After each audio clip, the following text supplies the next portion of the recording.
Peace, love, and prosperity. Your favorite independent podcaster here, Willmatic TV, reminding you that everybody can't go, but everybody is welcome. The EBCG is a non-discriminatory platform. Everything discussed, disseminated, divulged, and dissected are for the sole purposes of entertainment. Enjoy the show.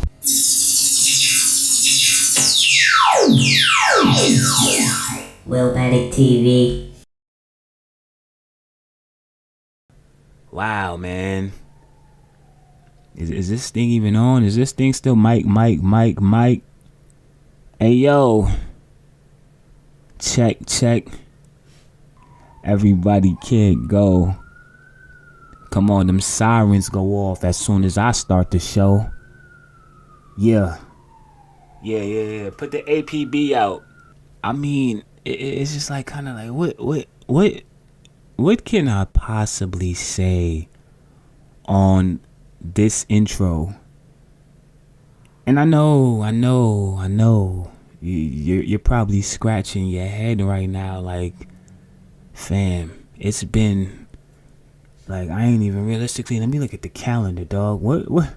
How long has it actually officially been? So March 24th, episode 80, my last episode released.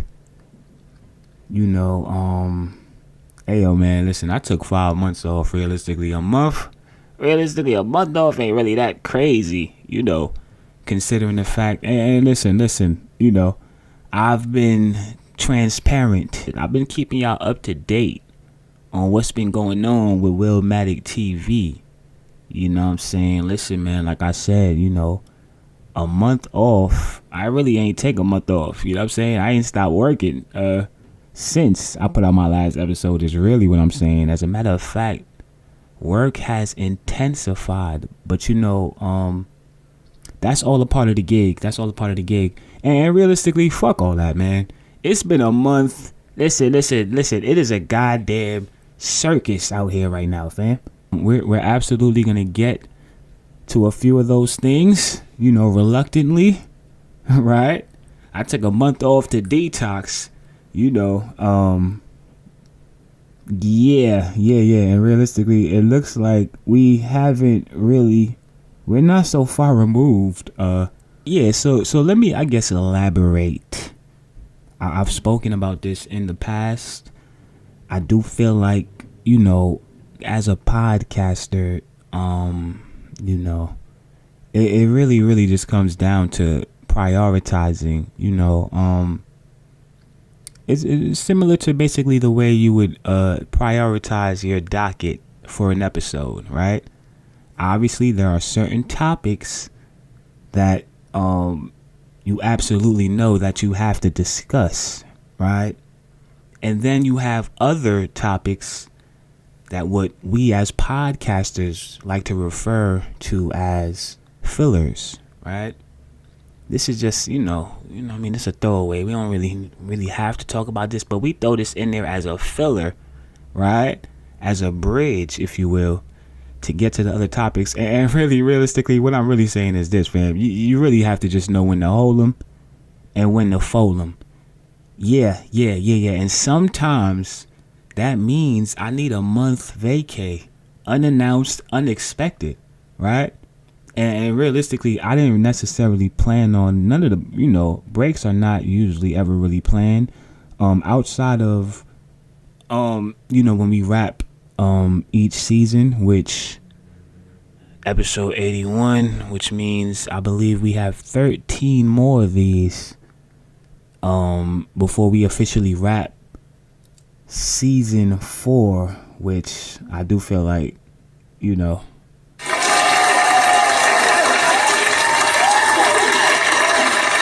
Absolutely.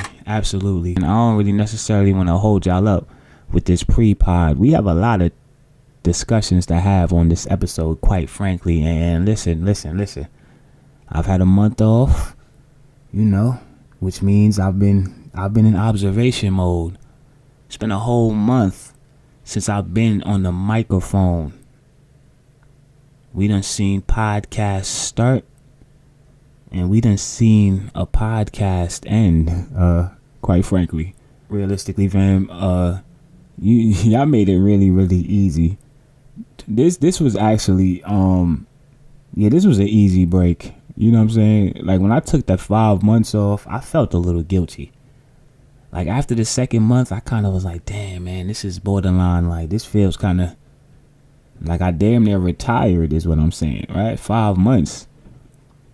The 1 month detox was absolutely necessary, just for the simple fact that you guys just made it so easy for me to step away from the microphone. I pretty much got to a certain point where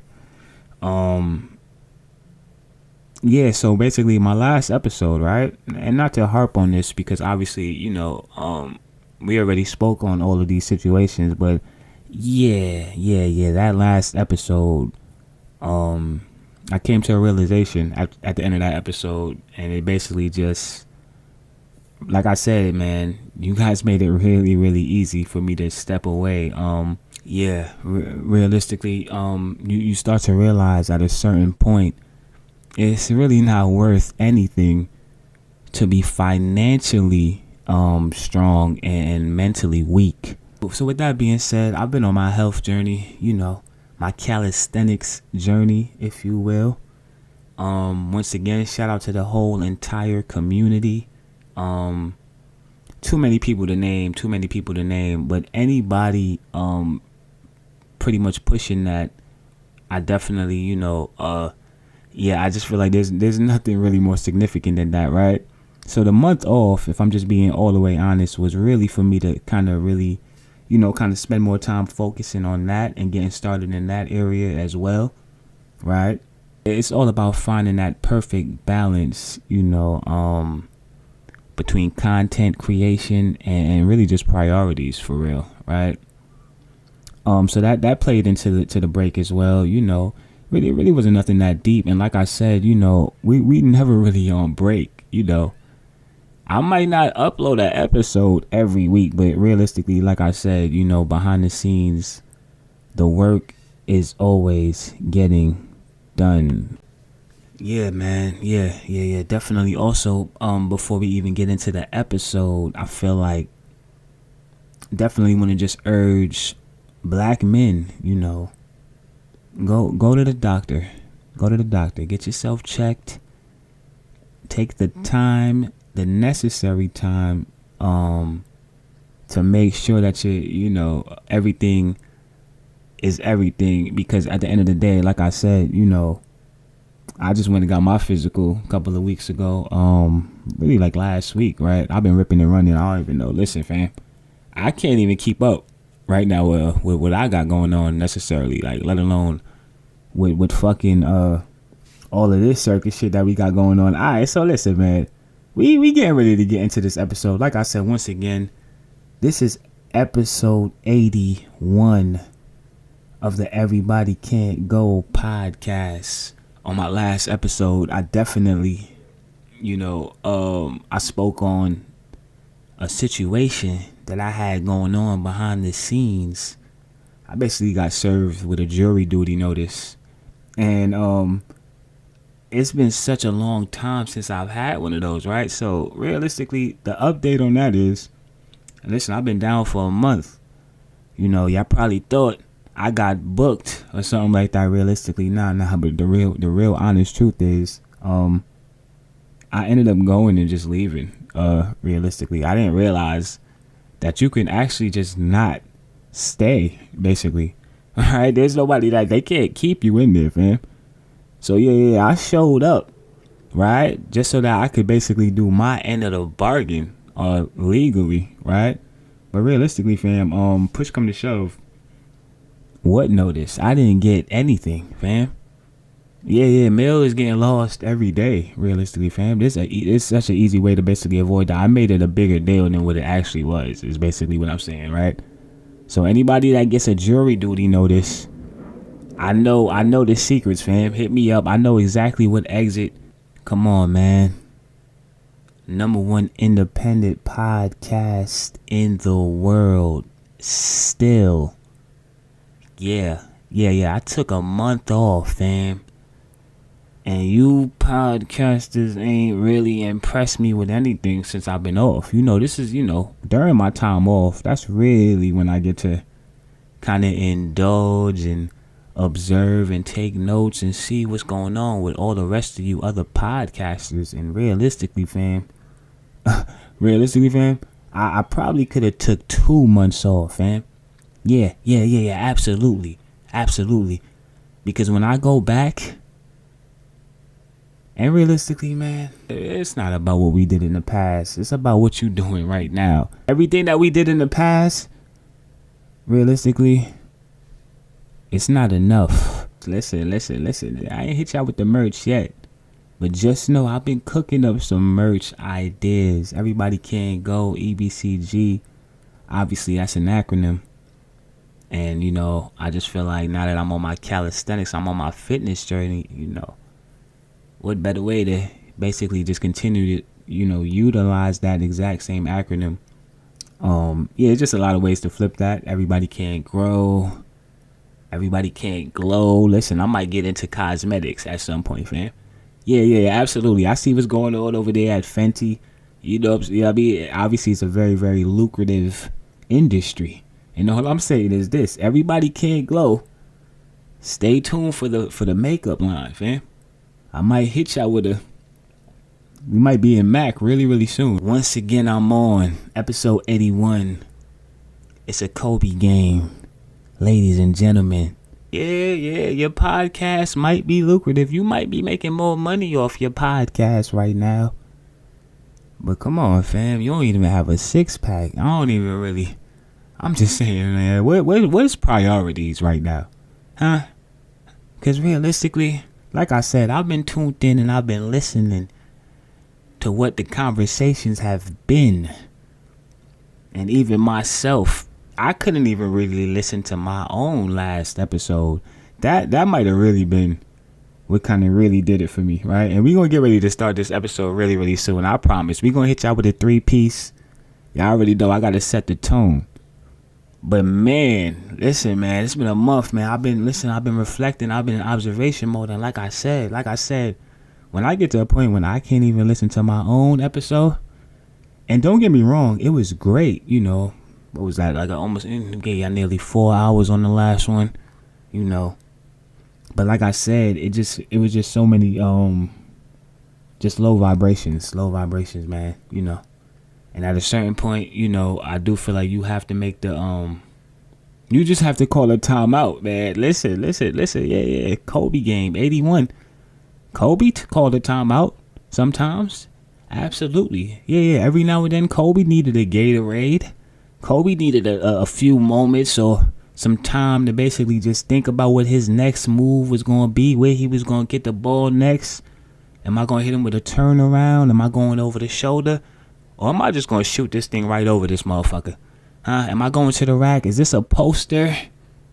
Microphone check 1 2 1 2. Let's start the show.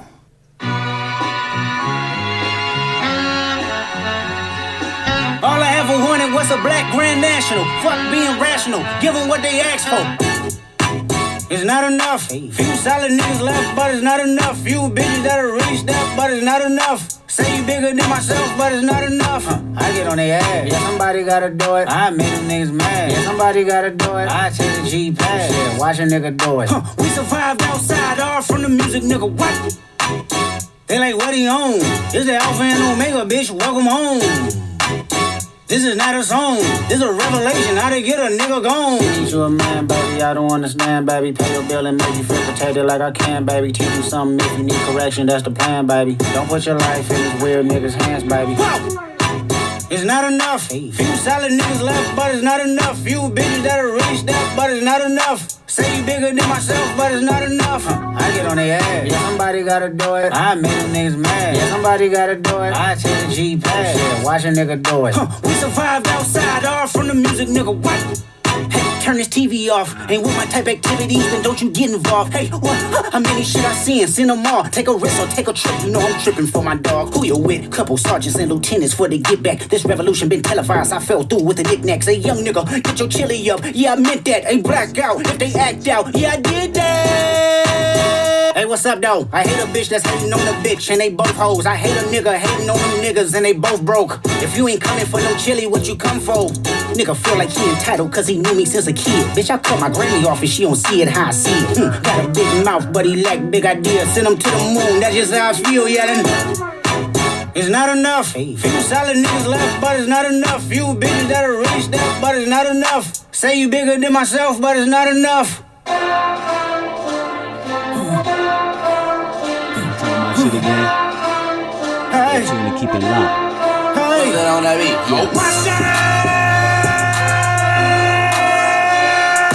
Niggas second bad, but somebody gotta do it. Got my foot up on the gas, but somebody gotta do it. Turn this TV off, turn this TV off.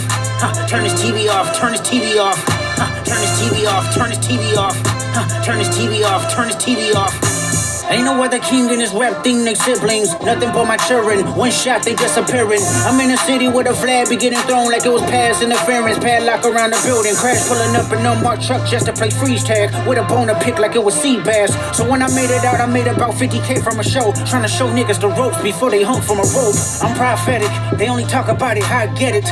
Only good for saving face, seen the cosmetics. How many heads I gotta take to level my aesthetics? Hurry up and get your muscle up. We up the plyometric. Nigga ran up by the Lux and that's up the highest metric. The city just made it sweet, you could diabetic. They mouth get full of deceit, let these cowards tell it. Walk in New Orleans with the etiquette of LA yelling. Niggas acting bad, but somebody gotta do it. Got my foot up on the gas, but somebody gotta do it. Turn this TV off, turn this TV off. Turn this TV off, turn this TV off. Turn this TV off, turn this TV off. Turn this TV off, turn this TV off. Shit get crazy, scary, spooky, hilarious, crazy, scary, spooky, hilarious, crazy, scary, spooky, hilarious, crazy, scary, spooky, hilarious, crazy, scary, spooky, hilarious, crazy, scary, spooky, hilarious, crazy, scary, spooky, hilarious, crazy, scary, spooky, hilarious. In the heart of sunshine. Microphone check 1 2 1 2. I know what I came to do. #1 independent podcast on the planet. Yeah, Willmatic TV.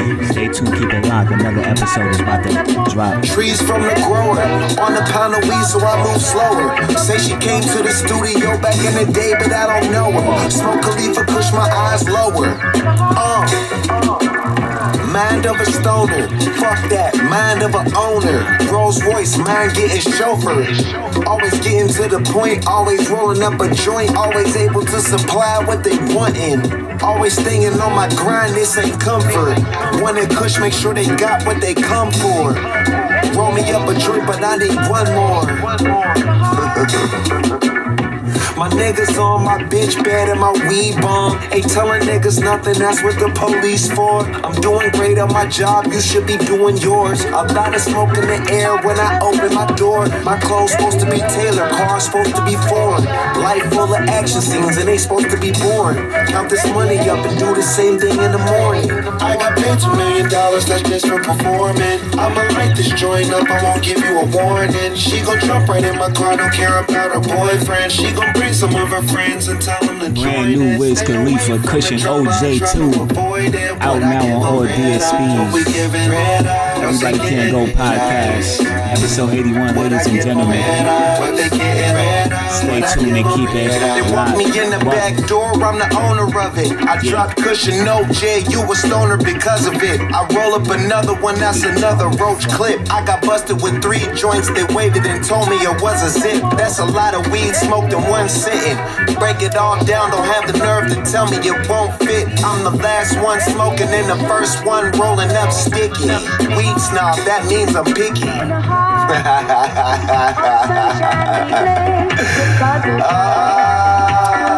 I got paid $2 million, that's just for performing. I'ma light this this joint up, I won't give you a warning. She gon' jump right in my car, don't care about her boyfriend. She gon' bring some of her friends and tell them to join in. Stay away from the drama, I try to avoid it. What I give them red eyes, what we giving red eyes, what they getting red eyes. What I give them red eyes, what they getting red eyes, what I give them red eyes.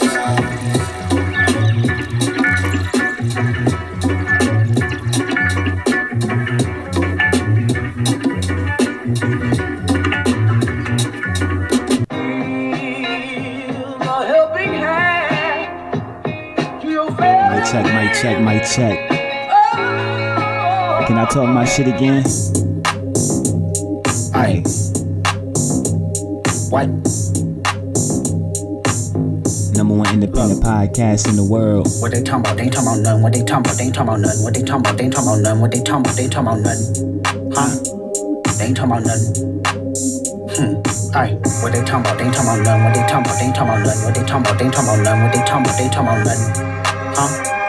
They ain't talking about nothing. Episode 81. Let's get it. Pickable, I just put them bookers in my chain. Pickable, 80 pointers like a Kobe game. Pickable, 7.62s, I make them plain. Pickable, popping out, you better not smell my name. Pickable, put 2 foreigns on the 405. Pickable, catch a pepper if I'm doing pasta. Pickable, why you acting tough on IG Live? Pickable, you know my little niggas off they rocker. Pickable, surprise bitch, just that nigga chicken cheese. Pickable, let me FaceTime my op, bitch, I'm up the street. Pickable, yes, AGs, I'm putting something to sleep. Pickable, he on the ground, I praise God and start stumping feet. Pickable. I put 10 on his face, bitch, my shooter playing. Pickable. I hit it from the back, I told her move her hands. Pickable. They slide my thumb in where her up at. Pickable. On your top, I'm with that bitch, don't look back. What they talking about? They ain't talking about none. What they talking about? They ain't talking about none. What they talking about? They ain't talking about none. What they talking about? They ain't talking about none. Huh? They ain't talking about none. Hey, that's my bitch. Hey, that's my bitch. Hey, with all that fake shit. Hey, ain't the one to play with.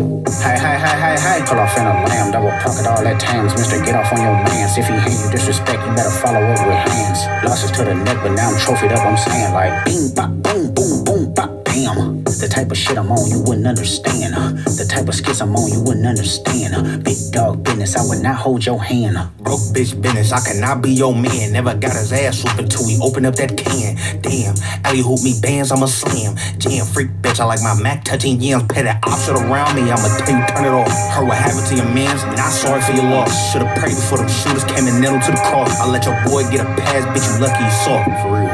What they talking about? They talking about nothing. What they talking about? They talking about nothing. What they talking about? They talking about nothing. What they talking about? They talking about nothing. Huh? They ain't talking about nothing. Aye. What they talking about? They talking about nothing. What they talking about? They talking about nothing. What they talking about? They talking about nothing. What they talking about? They talking about nothing. Huh? They ain't talking about nothing. Pickable.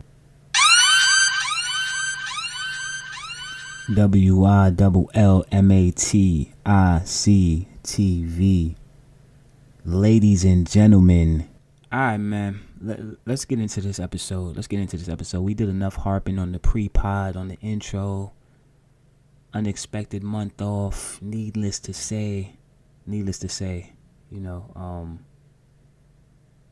we could be really, really topic heavy, and this is the realization that I've come to at this point.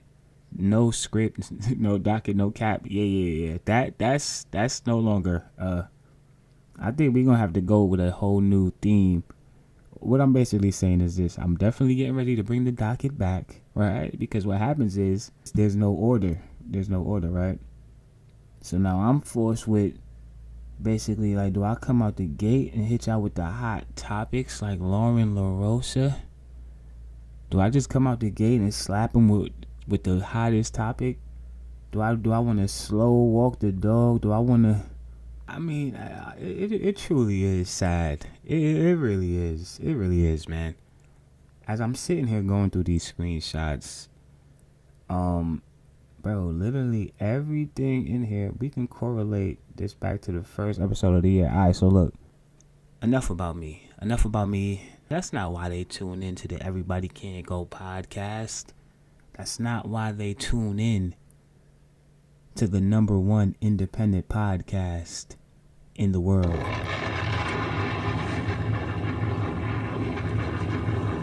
And that's not a shot at any podcast in particular. because we all feel like, and we should all feel like we're number one. Realistically, there's a lot of work that goes into this. All right. Listen. I'm liable to veer off in so many different directions. Like I said, this is exactly why I need to bring the docket back. Right? We need to bring back the structure to the Everybody Can't Go podcast. So obviously during our spring break, we definitely we didn't get a chance to touch on some of these situations that occurred. I don't really feel like at this point we don't really need to harp on this. However, I definitely want to take a moment to acknowledge and say rest in peace, young Scooter, who obviously unfortunately was tragically gunned down. Or no. Hold on. I'm mixing up traumas. Different trauma. Hold on. I don't necessarily like to start the episodes on tragedy. But unfortunately, this is reality, and we have to acknowledge this individual, because I do feel like he definitely made some major contributions to the music industry. Young Scooter, who unfortunately tragically passed away. I don't necessarily feel like at this point, I feel like obviously we all kind of have read and kind of seen basically how this situation played out. Yeah, man. Yeah. It's wild out here, man. Listen, man. You definitely have to find your zen out here, because like I said, you get on this rat wheel. So at this point, where do you go from there, right? And this is why I didn't want to do that, because now what it does is it puts me in a position now. Like, I can't go to the playoffs after that. You understand what I'm saying? Now we kind of have to keep it sequenced, right? These podcasts, these episodes, I mean, quite frankly, these are like albums. Yeah, absolutely. When an artist goes into the studio to make an album, it's very, very similar, the process, right? Creating an episode and putting it out on the DSPs ultimately, right? So what I'm basically saying is this, man. I gave y'all 81 albums, fam. Yeah. That's more than LL Cool J, Jay-Z, Nas, and Tupac put together, realistically, right? All I'm saying is this. I'm being completely facetious. Realistically, I'm just trying to figure out how I'm gonna segue out of young Scooter, who tragically died because somebody did a prank phone call. They call it swatting, and realistically, I didn't want to get into it, but how do you not just brush over this somewhat? I mean, listen, man, I don't really know what to say about that situation outside of the fact that, like I said, man, it's wild out here, man. It's wild out here. You can literally I mean, listen, I used to prank call often, actually. I was definitely one of the prank call kings, and realistically, I might have wrote the book. I wrote a few chapters. When it comes to pranks, prank calling, basically all of that mischievous shit, right? We all had our phases. And all I'm saying is this. This is obviously taking it to another level, right? I was never this devious, fam. I didn't even realize that I've heard of this term, the swatting term. I'm going to move on. I am. We don't need to start the episode breaking down, you know what I'm saying, what the definition and the meaning of what swatting is. I feel like we all kind of know what it is at this point. It's just crazy to see, why is the siren going off? Like, that's crazy to me that I'm talking about this and that fucking siren is going off. It's very, very triggering. I feel like I need to move on at this point. We just wanted to acknowledge that because, like I said, I don't think it was an unprecedented situation, right? We've seen these pranks happen. We've seen these things play out. But what I'm saying is this, for it to actually result in basically the loss of life and, for it to be an individual who obviously meant so much to so many people, it kind of hit a little differently, right? It kind of puts a different perspective on, some of these internet games that these kids, and yeah, listen, man. Listen, I didn't want to go down this rabbit hole. I didn't. Rest in peace to young Scooter. It's super unfortunate. Obviously, I've had some time to kind of sit back and just hear, all of the details. And once again, like I said, it just puts a different perspective on that situation when it comes to swatting and the internet, and just, how realistically even podcasting, right?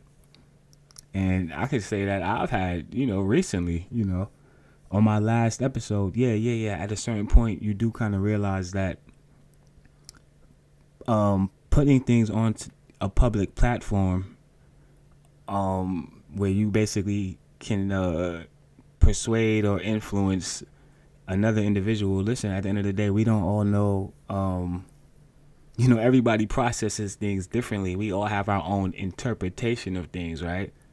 It's very, very fragile. These microphones, these phones, these cameras, this technology, right? All I'm saying is this: use and, at your own discretion. All right, man. Let's cut to the chase here.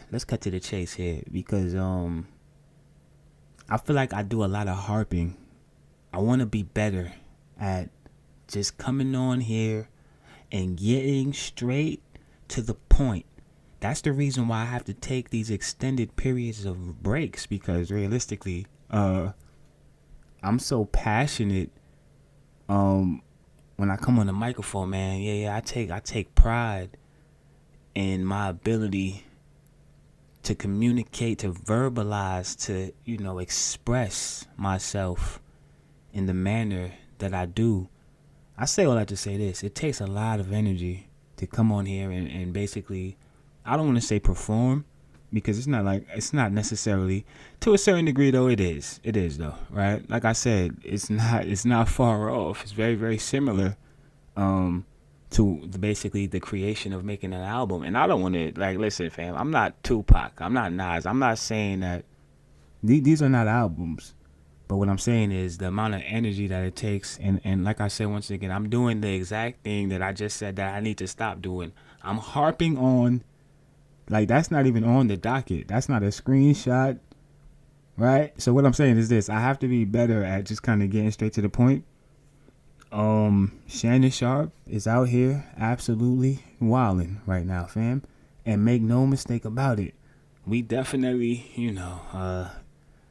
reluctantly, because listen, I don't listen, man. Shannon Sharp. We spoke about Shannon Sharp in the past, obviously, as a student of this, Shannon Sharp, obviously, he found a lot of success. I'm jumping ahead, right? I want to get straight to the point, but I don't want to get to that just yet. We have NBA playoff basketball to recap. Absolutely.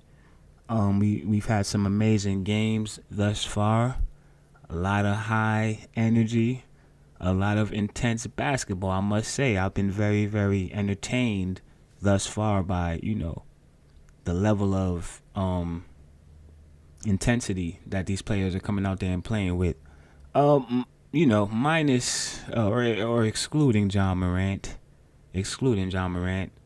I'm very, very disappointed in John Morant, And that's not, what the name of this segment is. This is not the shit on John Morant segment, right?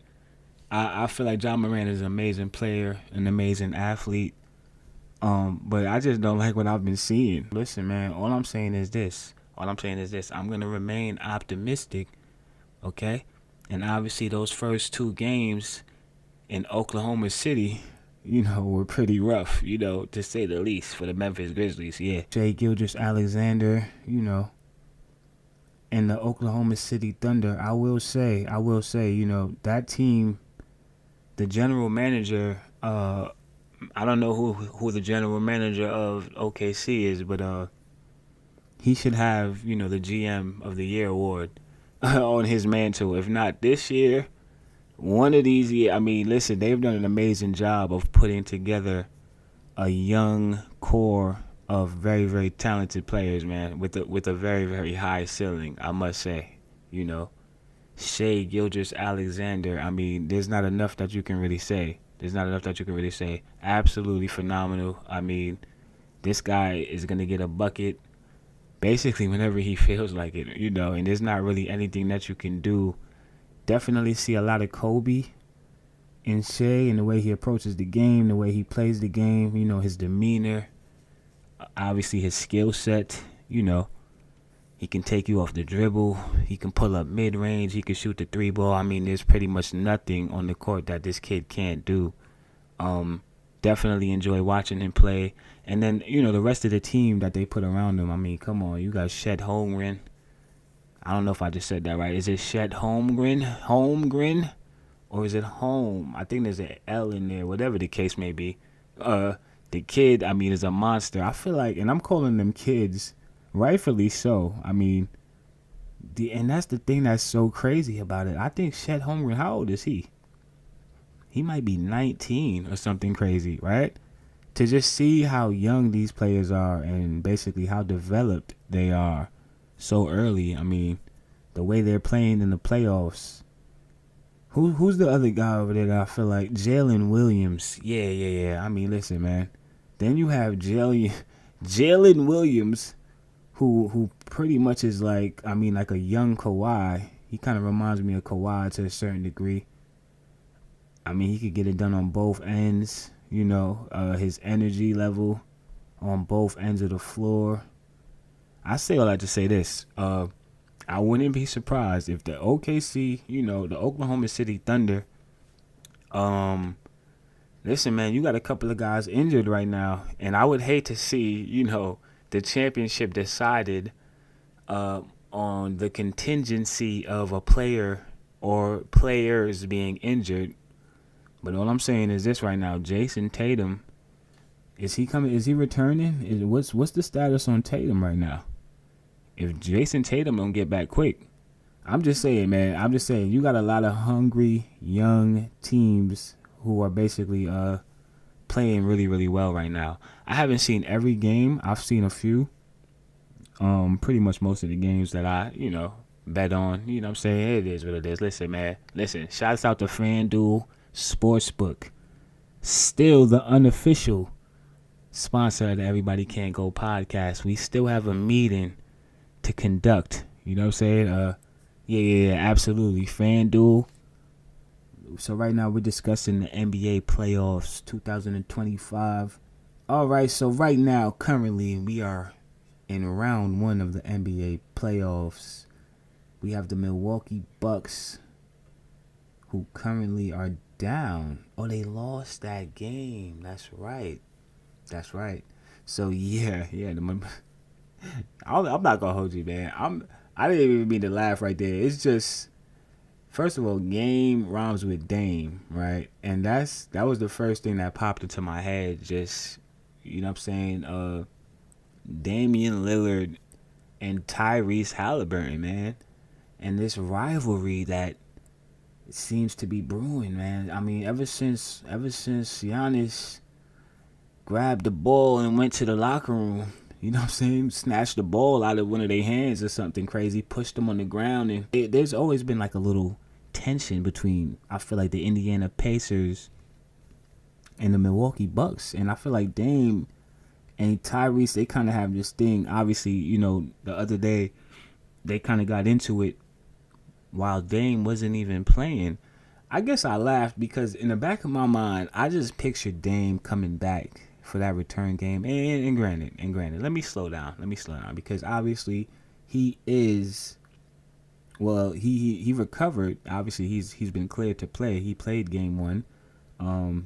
But obviously he's been dealing with some blood clots, and I'm not really sure. Obviously that's very, very serious and significant, right? I started this episode off talking about basically health and wellness and how significant and serious that is to basically be on top of managing and maintaining these things, right? So a blood clot, needless to say, is something that is very, very serious, right? Obviously he's been cleared to play, which is great. So Dame came back, and I'm just saying, man, at what point are we gonna get the Dame time? Like, we ain't really see Dame do the step back, and then, like, you know what I'm saying? Like, it's been a long time since we had that moment. Y'all know the moment I'm talking about, when he who was that, Paul George? He stepped back, he looked at the bench, he did the Dame time. We haven't really seen that. I'm just looking for that basically out of Dame, especially in this series against a rival team where clearly, you know what I'm saying? I mean, listen, these other guys, they're showing up to play. I mean, 117 to 98. I feel like I didn't watch the whole game. I tuned in. They put these games on so close to each other sometimes, 7 o'clock, 7:30. So sometimes you kind of have to pick and choose, like, which game that you really want to invest into. And, you know, depending on, you know, how the game is going and the pace of the game, you might be able to keep me. You know what I'm saying? So I basically tuned in to see basically what was going on. I say all that to say this. I didn't really see the energy I wanted to see out of Dame in that first quarter. I feel like he came out the gate basically trying to be more of a facilitator.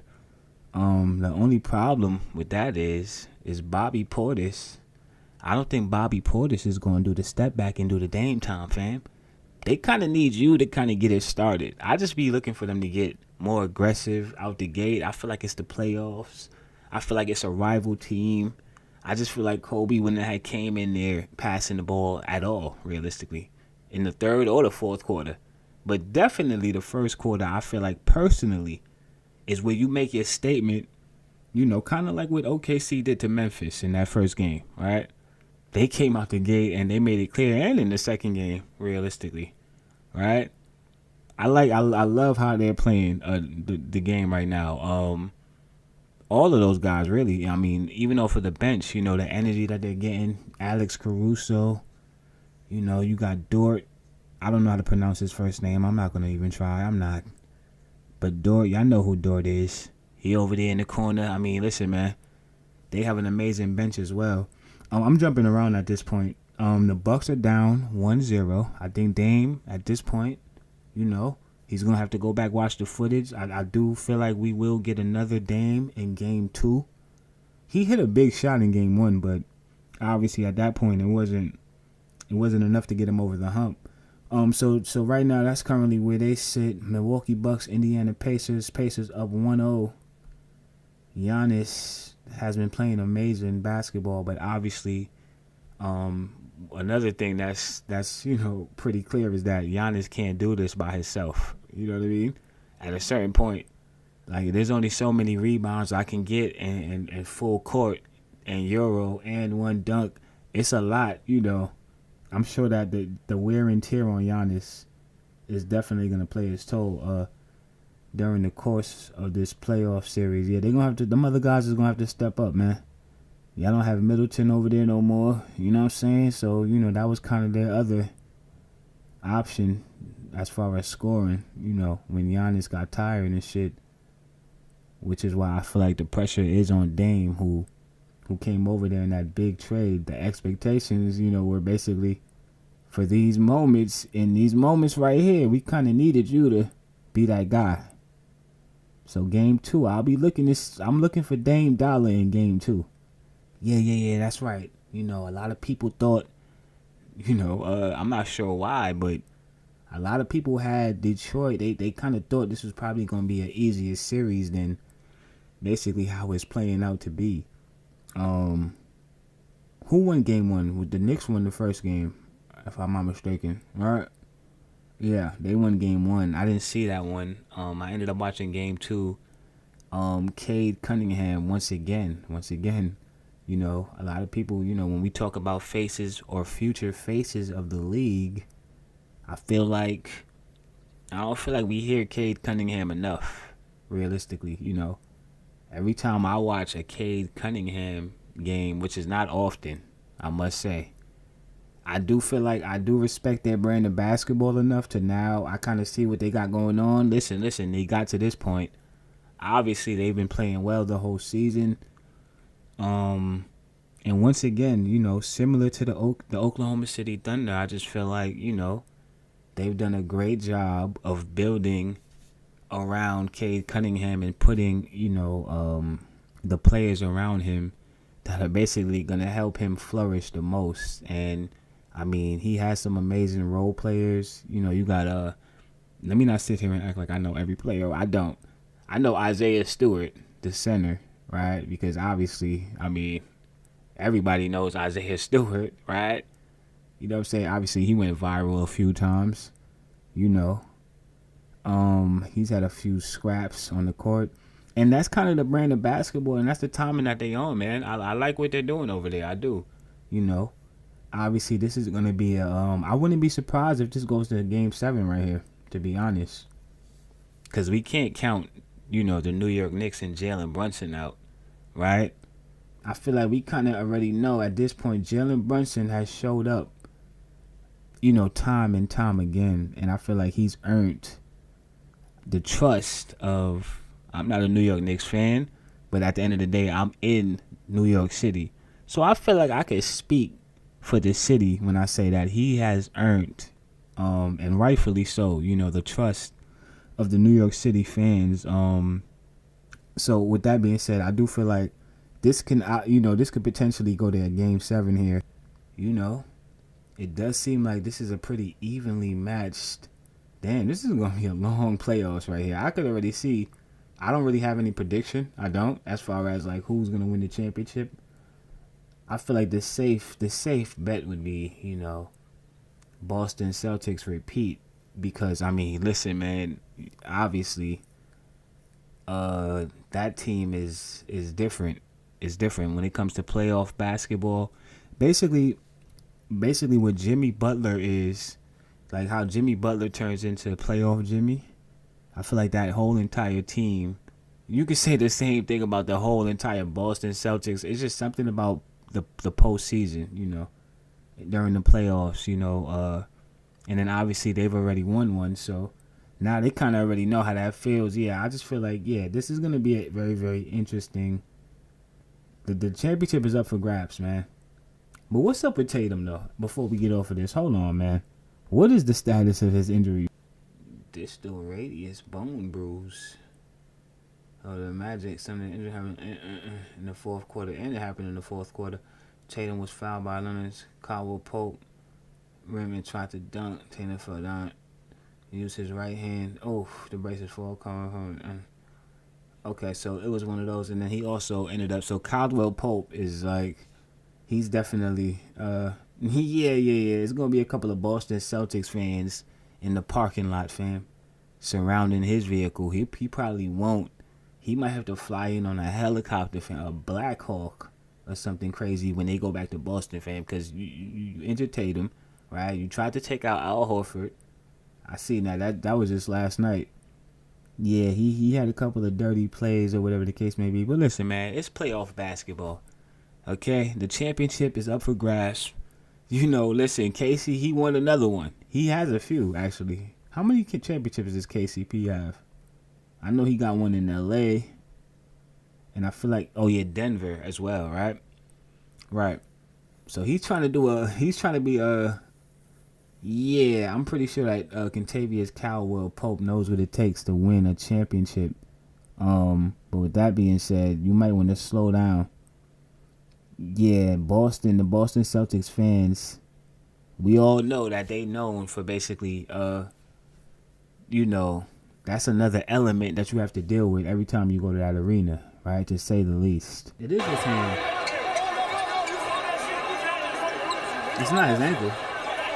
So it's something in his hand, which is, And Tatum's still down. I hope that's not. Yeah, well, listen, man. He always said he had that Mamba mentality, right? You know what I'm saying? So he called himself the Green Mamba.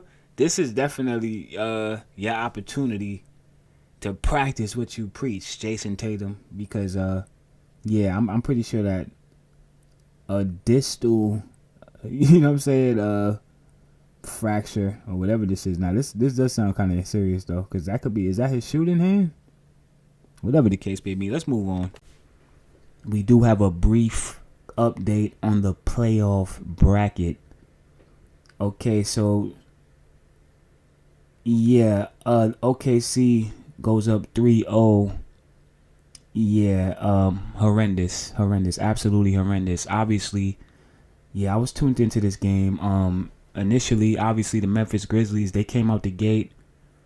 Obviously, they had a chip on their shoulder, after they went down 2-0 to OKC. So, obviously, the expectations going into Game 3 was that they was going to come out and put their best foot forward.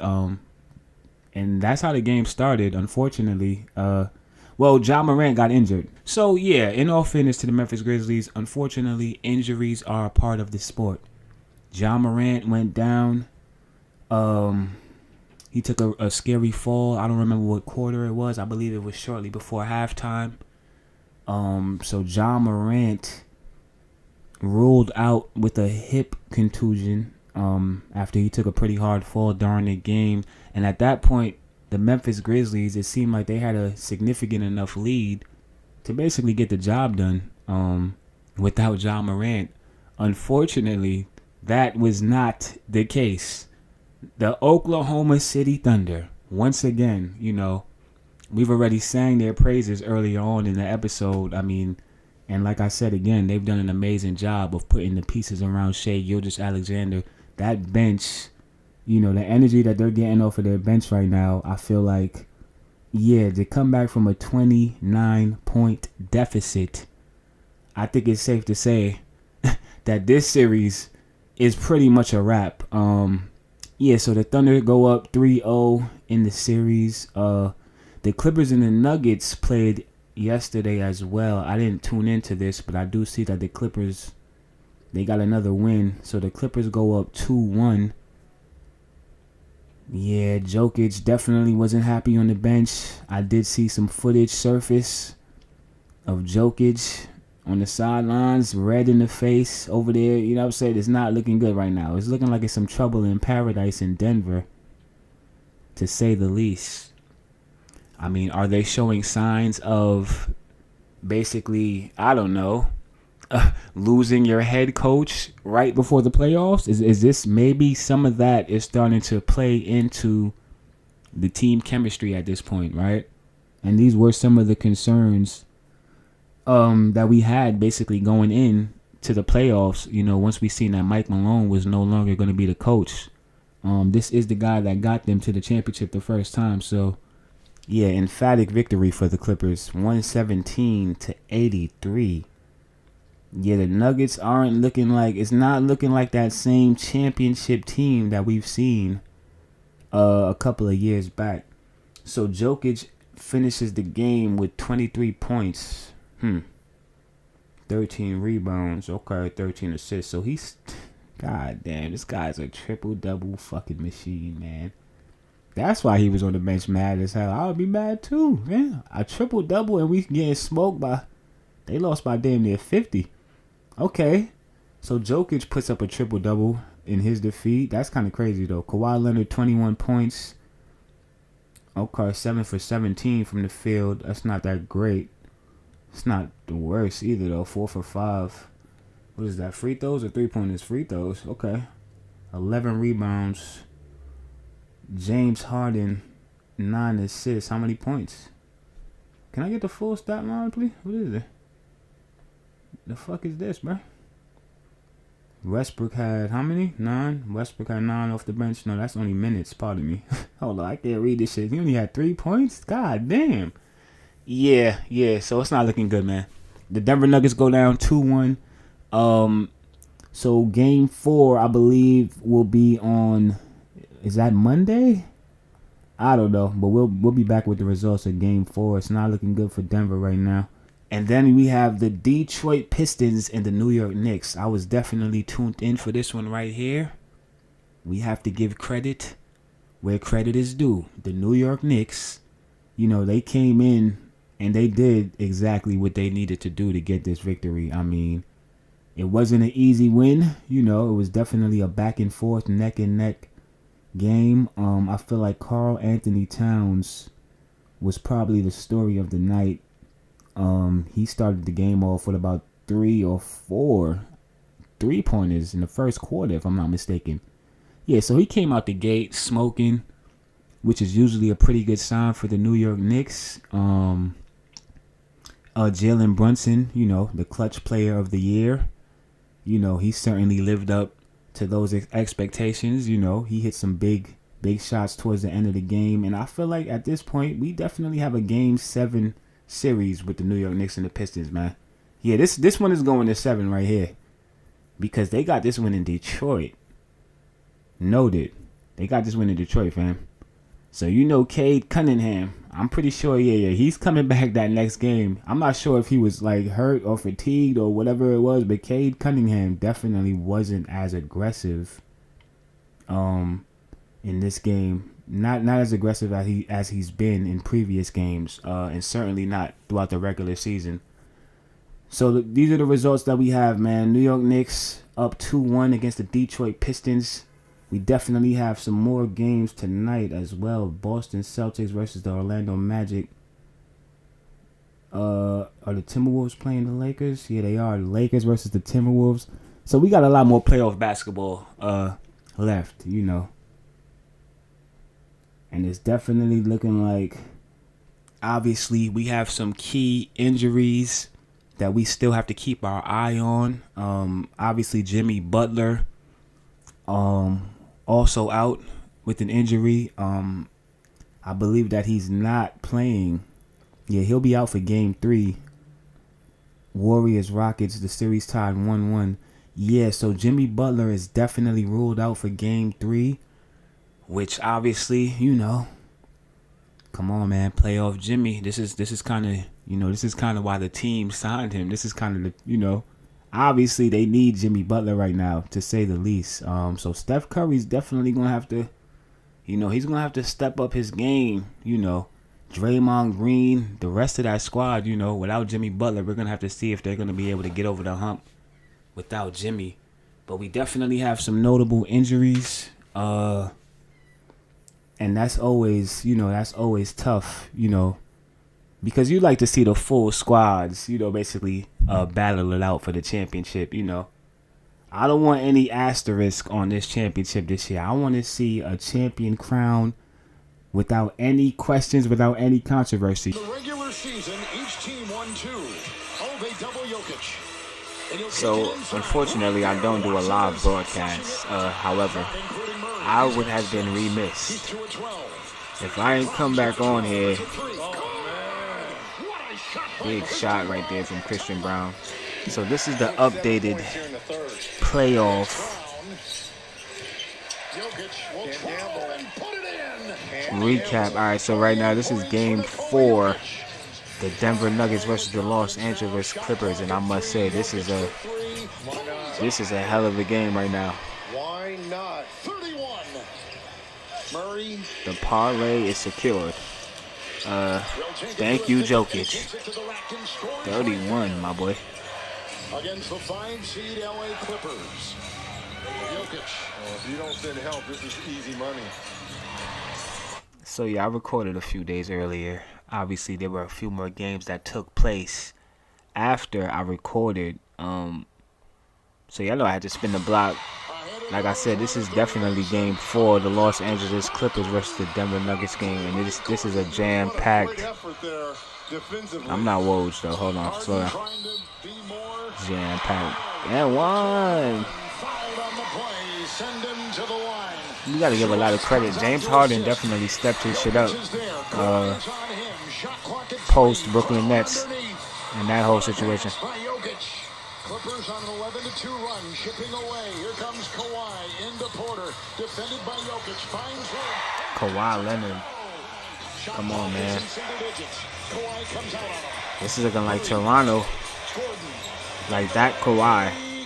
Big shot by Aaron Gordon. Cookies. That's vintage Kawhi right there, man. Big steal, big finish. For Murray. Couldn't have come at a better time for Denver. Harden will wheel and fake and try. Gordon tries to screen.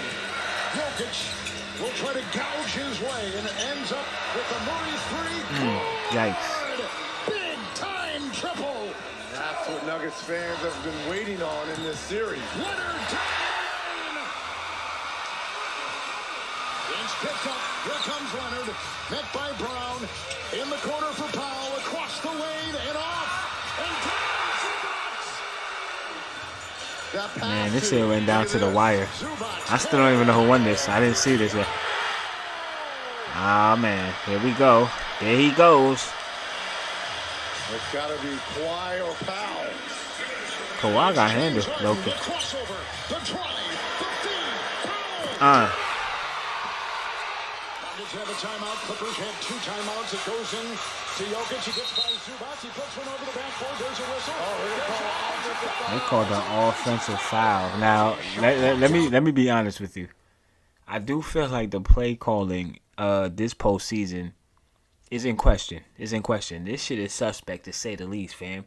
I see certain games, you got players diving on the ground on top of other players. I feel like they're kind of picking and choosing when they want to kind of be lenient with the foul calling. And I'm not going to hold you, fam. That offensive foul was kind of... Bogdanovich came up with a huge rebound in the fourth quarter. That might have been the play of the game right there. And the finish. Jokic. Yikes. Forget about it. Forget about it. Ah. Oh, okay. So we going to overtime? What are we doing right now? Uh-oh. Who about to hit the... What are we doing? Are you kidding me? Oh, what just happened? Wait, what just happened? What just happened? What just happened? What just happened, bro? I did not see this. Did he catch it and dunk it? He did. Oh, Ooh. I don't know. Is it still in Wow. his hands? I've never seen anything like this. I don't know. It's This so is actually the close. finish. Is crazy. They count it? Did they count that? Now remember, the play. I'm not gonna hold you, man. He got it on. It's in the rim. The ball was deemed to get out of Gordon's hands right before the LED light. Yeah, that's game. Successful Wow. The game is over. Wow. Wow. And the series is tied at 2. Wow. I mean, Coming listen, out of the man. timeout, you had to know that Nikola was going to take a shot at 10. So how ready were you? And can you remember a time that was this? It's just like they say in boxing. You can't let it go to the refs. You can't let it be decided on the scorecards, man. If you really want to go in there and win, you have to go in there and win decisively. And what I just watched right there was a hell of a basketball game, I must say. Oh, man. Yeah. We want to get the ball Down to the wire. To Joker, the last shot, you know. I like the intensity I'm seeing. Shovel. I like the, you know, like I said, you know, outside of certain calls, I do like the fact that the referees are allowing the players to be a little bit more aggressive, a little bit more intense, you know. I feel like, obviously, you know, that's been a conversation, you know, getting it back, you know, the ratings and, you know, yeah. I do feel like they need to let the players just be a little bit more aggressive out there, you know, after all, this is sports, right? You know, I'm just trying to clean this up is not everything on fucking, the glass, trying to get a tip back, just do these are whatever my not teammates want children. to These win. You're are almost shaking a grown little. I mean, athletes. what's going through your head right now? That's adults, a crazy game, men. man. That was a crazy game. Like, yeah, let me dunk and then You know, this scream. game got interesting when the Clippers You know what I'm went on saying? At that the bench 32-9 and run. shit. What were the breakdowns there, and how did you guys collect yourself to put it together? I think we started turning the ball over a little too much. And there you have it. The Denver Nuggets tied the Los Angeles Clippers. 2-2 is the series. Unfortunately, as far as the Memphis Grizzlies are concerned, they should be concerned. I feel like this offseason there will be a lot of eyes on the Memphis Grizzlies, John Morant in particular, after this postseason performance. Not impressed. Very, very disappointed to say the least. Memphis Grizzlies get swept by the Oklahoma City Thunder 4-0. I mean, god dang, they couldn't even get one. On to some more basketball news. Unfortunately, Spurs head coach Greg Popovich, we heard reports about Greg Popovich suffering some form of a medical emergency. Obviously, he stepped away from the team. But then there was another report that came out that it appeared that he was recovering, and then he even returned to the Spurs facility to basically address the players, which was great, to hear that. Unfortunately, it does seem like he is still dealing with his illness, and just prayers up, man. Prayers up to Greg Popovich, obviously legendary coach in the NBA, suffered a stroke. Oh, well, this was in November. Right. So he had suffered a stroke in November. Health is wellness. Listen, health is wealth. Health is wealth, And if you don't really need to hear me say it. There's just going to be so many reminders of that. And we see stories like this, obviously Greg Popovich, I don't know exactly how old he is, but, he's up there in age. Listen, he lived a pretty full, lengthy life. But what I'm saying is this. Health is wealth. Praise up to Greg Popovich. So before we move on from sports, I definitely wanted to send a speedy recovery, prayers, and condolences to Elijah Arenas, who it is being reported is out of a coma. So, yeah, I seen a report in regards to apparently there was some type of automobile accident involving a Cybertruck. Initially I seen the report and it didn't sound good at all. Report that Elijah Arenas is out of an induced coma a day after he was involved in a crash in the Los Angeles area, according to a family statement given to ESPN on Friday. Okay, so there's conflicting reports, right? He's in stable condition. It does sound like he's making recovery and he's showing signs of progress, which is great news. Hopefully everything plays out for the best, but I definitely didn't want to move on from sports without reporting on this story. Yeah, unfortunately, we've seen situations like this in the past, rest in peace, Terrence Clark, who was also another young prospect who unfortunately passed away in an automobile accident. So prayers up, man. Speedy recovery to Elijah Arenas, the whole Arenas family. Shout out to Gil's Arena. The Hall of Fame, Basketball Hall of Fame, the 2025 Basketball Hall of Fame. So, okay, we got a few individuals. I feel like, do I need to pull up the whole list? I do. I'm gonna do that. I am. I'm definitely getting ready to do that. So, who are the 2025 NBA? I mean, listen, man, Basketball Hall of Fame. So this is obviously, they just had the Wrestling Hall of Fame the other day too, which is crazy. Yeah, do I need to give y'all a WrestleMania recap? WrestleMania 41, huh? I'm not gonna hold you, fam. I actually did sit and watch that. I'm not really sure why I did at this point. In retrospect, I kind of regret it a lot because I'm not gonna hold you. It's a different ball game now, fam. Yeah. I think that Vince McMahon might have been the main ingredient as it turns out, because I might want to call Vince back, fam. It's kind of going off the hinges, fam. I seen Travis Scott come out, nigga, during WrestleMania, fam. Travis Scott, a rapper.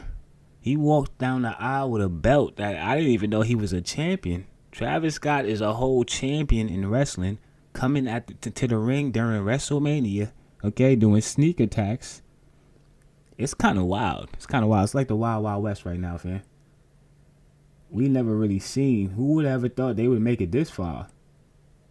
I'm talking about hip-hop. The Naismith Memorial Basketball Hall of Fame's class of 2025 inductees. You got NBA referee Danny Crawford. Salute. Don't know who that is. Not familiar, but obviously, he's in the Hall of Fame. So salute. The 2008 U.S. Olympic men's basketball team, also known as the Redeem Team, also being inducted.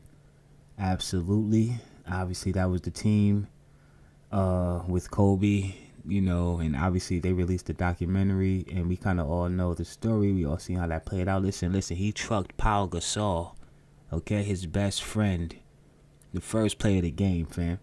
Absolutely. Induct that into the Hall of Fame. What a great moment. What a great team. Now etched in stone in the Basketball Hall of Fame. I'm not familiar. So is that a thing? Like, have they done this in the past? In other words, is the Dream Team, I would assume the Dream Team has already been inducted, right? That would be kind of crazy if they put the Redeem Team in and the Dream Team ain't going yet. I don't think I've ever really heard a team get inducted. Okay, so Coach Billy Donovan, Miami Heat managing general partner Mickey Arison. So are they going in together? They put that like they was one, like a tag team and shit. Coach Billy Donovan, Miami Heat managing general manager partner Mickey Arison. Or are they saying Mickey Arison and he's basically, okay, salute, whatever the case may be. Maya Moore, Sylvia Fowles. These are some WNBA legends. Sue Bird, absolutely legend. Dwight Howard. Obviously, now we're dealing with the NBA. Salute to Dwight Howard, man. Who I do feel like, if I'm being honest, so 8-time All-Star, NBA champion. What team was he on when he won the championship? Was that the Lakers? Because I don't recall. I believe that was the Lakers. It was, right? Yeah, I think so. Am I bugging? It wasn't the Magic. Obviously, that was where he made his bones on Orlando, where he became an 8-time All-Star, 3-time Defensive Player of the Year. I didn't really see this one coming, if I'm just being honest. I feel like I should say pause there for some reason. I'm not going to elaborate. I'm not. But I'm just going to say pause. Definitely need to see this one happening. And I just didn't. I didn't see it, I feel like, because I just feel like, I guess it's because we've seen so many recent just goofy moments of Dwight Howard, man. Let me just come out and say it, dog. You've been looking really, really goofy on the internet, you know what I'm saying, for a little while. And I just feel like, I do feel like things like that are, they usually look at things like that, and that does kind of hurt the brand and, different things. Salute to Dwight Howard, man. Salute to Dwight Howard. Who the fuck am I? I'm not on the goddamn. This is why I'm not on the committee, quite frankly. Because realistically, I'm not going to hold you. Like, if it was up to me, fam, I don't know if Dwight Howard got my vote this year, realistically, fam. Like, that's what I was getting ready to say. We haven't even seen him. Like, he wasn't even able to kind of return to an NBA team when he basically put it out there that he wanted to return and play on an NBA roster, right? I just feel like that guy's not usually a Hall of Famer, is he? But I can't do that, though, because they kind of did the same thing. They did that to a lot of Hall of Fame players, realistically. They shitted on a lot of NBA legends and shit. Yeah, absolutely. That's kind of a thing. You know what I'm saying? But this next individual that I'm getting ready to name, listen, man, come on, man. We talking about 10-time NBA All-Star, this individual is among the all-time leading scorers in NBA history. I don't think there's another NBA player. He might have the most references in rap bar history. You know what I'm saying? When he had his tenure, listen, man, Carmelo Anthony, also named to the 2025 NBA Basketball Hall of Fame. I couldn't be prouder, man. Couldn't be prouder of Melo. This one is obviously, we kind of been looking forward to this one, right? I just feel like, when it comes to players who who've made an impact not just on but off the court. He's very, it's very similar to and I guess that's probably why I have such a deep reverence for Carmelo Anthony, because I mean, he played with my favorite player, Allen Iverson, right? And I feel like, and that's why, oh man, see, now I'm going down memory lane again. That the blue and yellow, the Denver Nuggets, I mean, one of the greatest teams on paper in NBA history, as it turned out. I was in denial for a long time, right?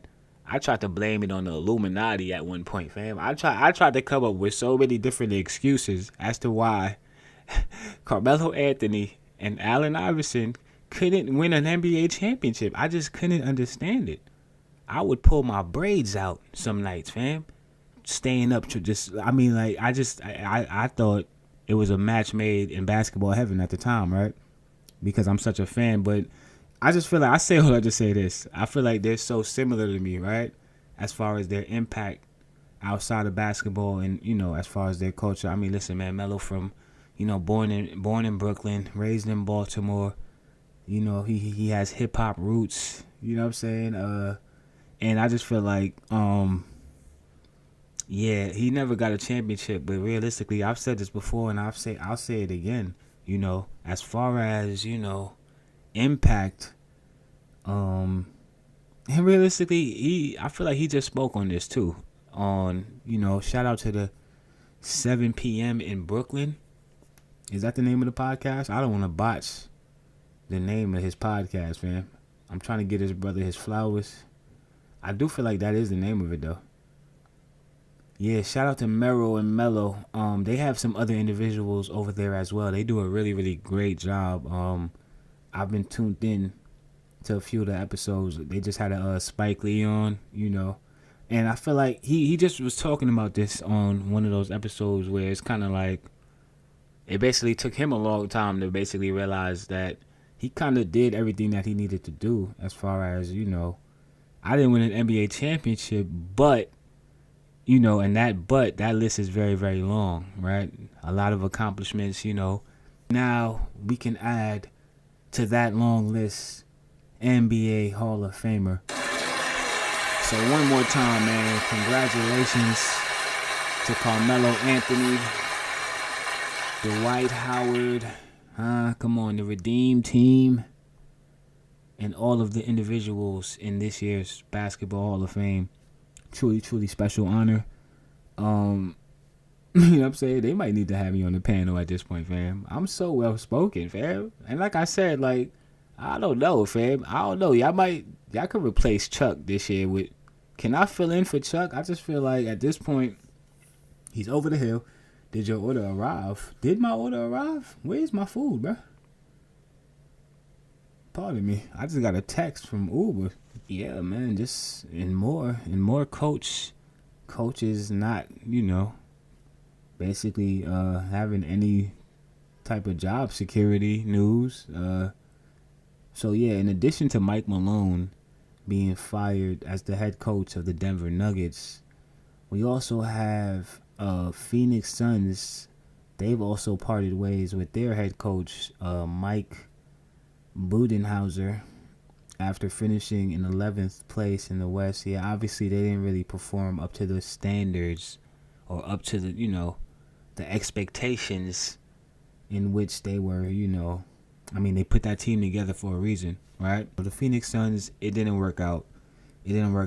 I think that it's not a good look for KD and his legacy, ultimately, that, you know, he keeps basically bouncing around at this point, going to these different teams. I just feel like the Brooklyn Nets, man, when I just look at what James Harden is doing over there and on the Clippers, and, you know, obviously, you know, Kyrie, who's out with an injury currently, but, you know, obviously prior to the injury, you know, we kind of seen what Kyrie was on. And, I mean, listen, man, it really truly is just one of the craziest.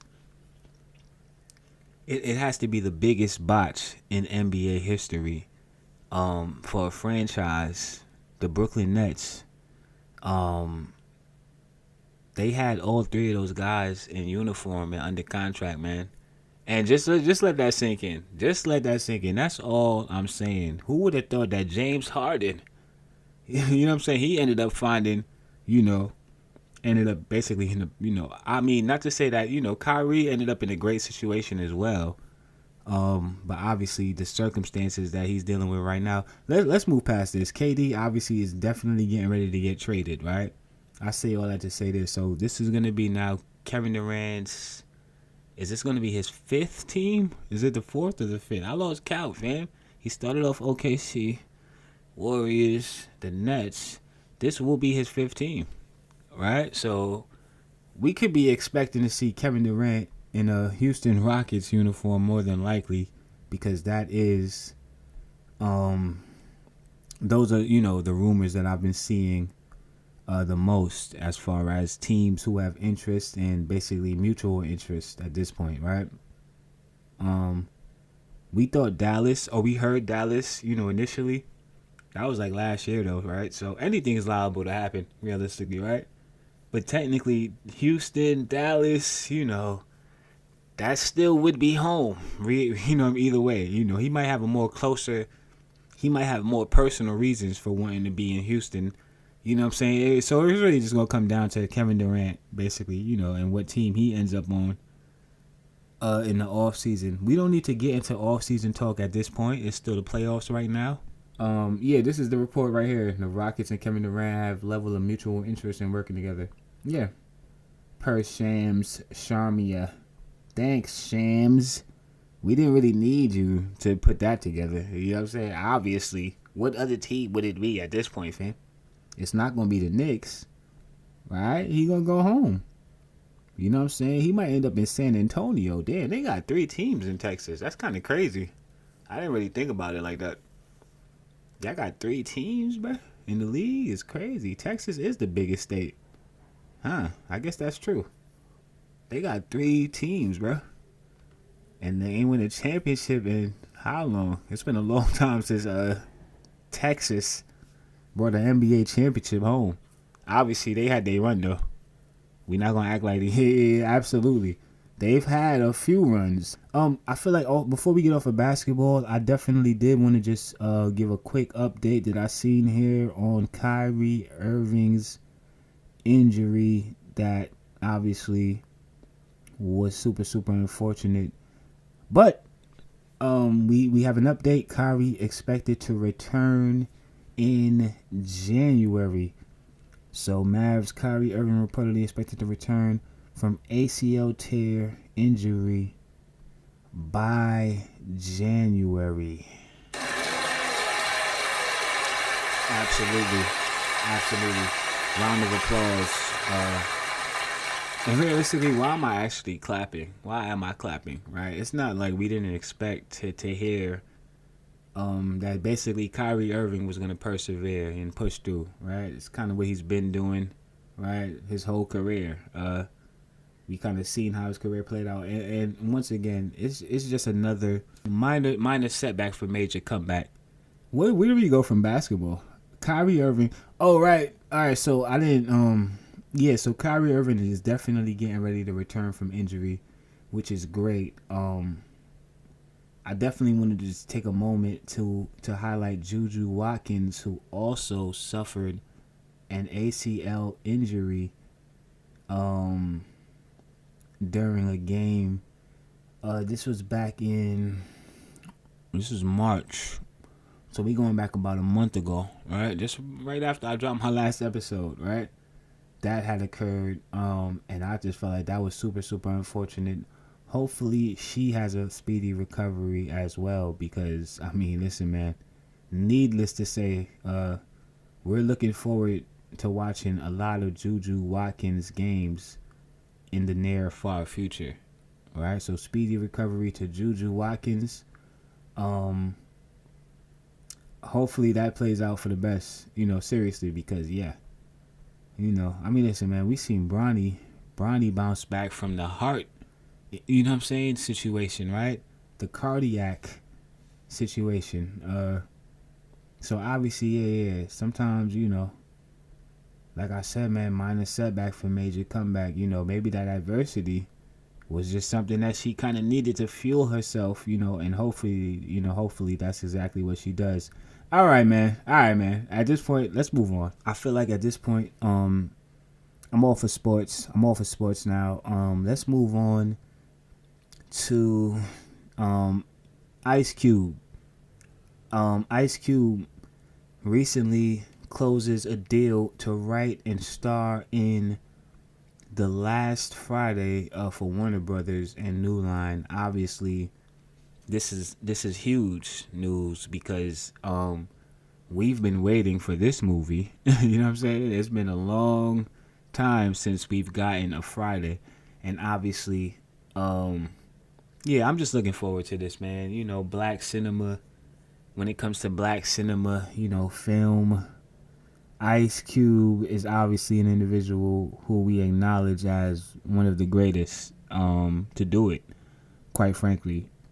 It's just so crazy to say that because obviously we all know Ice Cube and what he started and where he started, right? And how that's always kind of been, you can never really brush that to the side, right? When you hear Ice Cube, the first thing you think about, at least for me anyway, is, you know what I'm saying, No Vaseline, NWA, Ice Cube, right? Let's make no mistake about it. In addition to that news about the next Friday movie, Ice Cube also has been immortalized in cement at the world famous TLC. Pardon me, TLC is not TLC, right? See, that's the rapper hip hop in me. Like I said, I'm hip hop first. Just like Ice Cube is hip hop first, Willmatic TV. Sometimes it flows right out of me. It's definitely not the TLC, rather the TCL Chinese Theater. So absolutely, we definitely want to just take this moment to acknowledge Ice Cube once again for being immortal. Not only just as a figure in hip hop, but now also as a figure in film and, you know, Hollywood. You know, he did it with integrity though, right? And he did this shit as Ice Cube, which I do feel like is super dope, right? Because like even when you look at the films that he's done and what he's put out there, he's always kind of kept his signature on there, which I do feel like is super dope. So yeah, I'm looking forward to that next Friday movie. Speaking of black film and cinema, and speaking of movies that I'm looking forward to, I feel like we definitely need to acknowledge Sinners, which is out now in theaters. Ryan Coogler, Michael B. Jordan, and everybody else who was a part of that film. I haven't seen it. I'm not really, listen, man. I mean, you're talking to the guy. You're not talking to the guy. You're listening to the guy who still has not watched. I mean, I haven't watched Scarface yet, fam.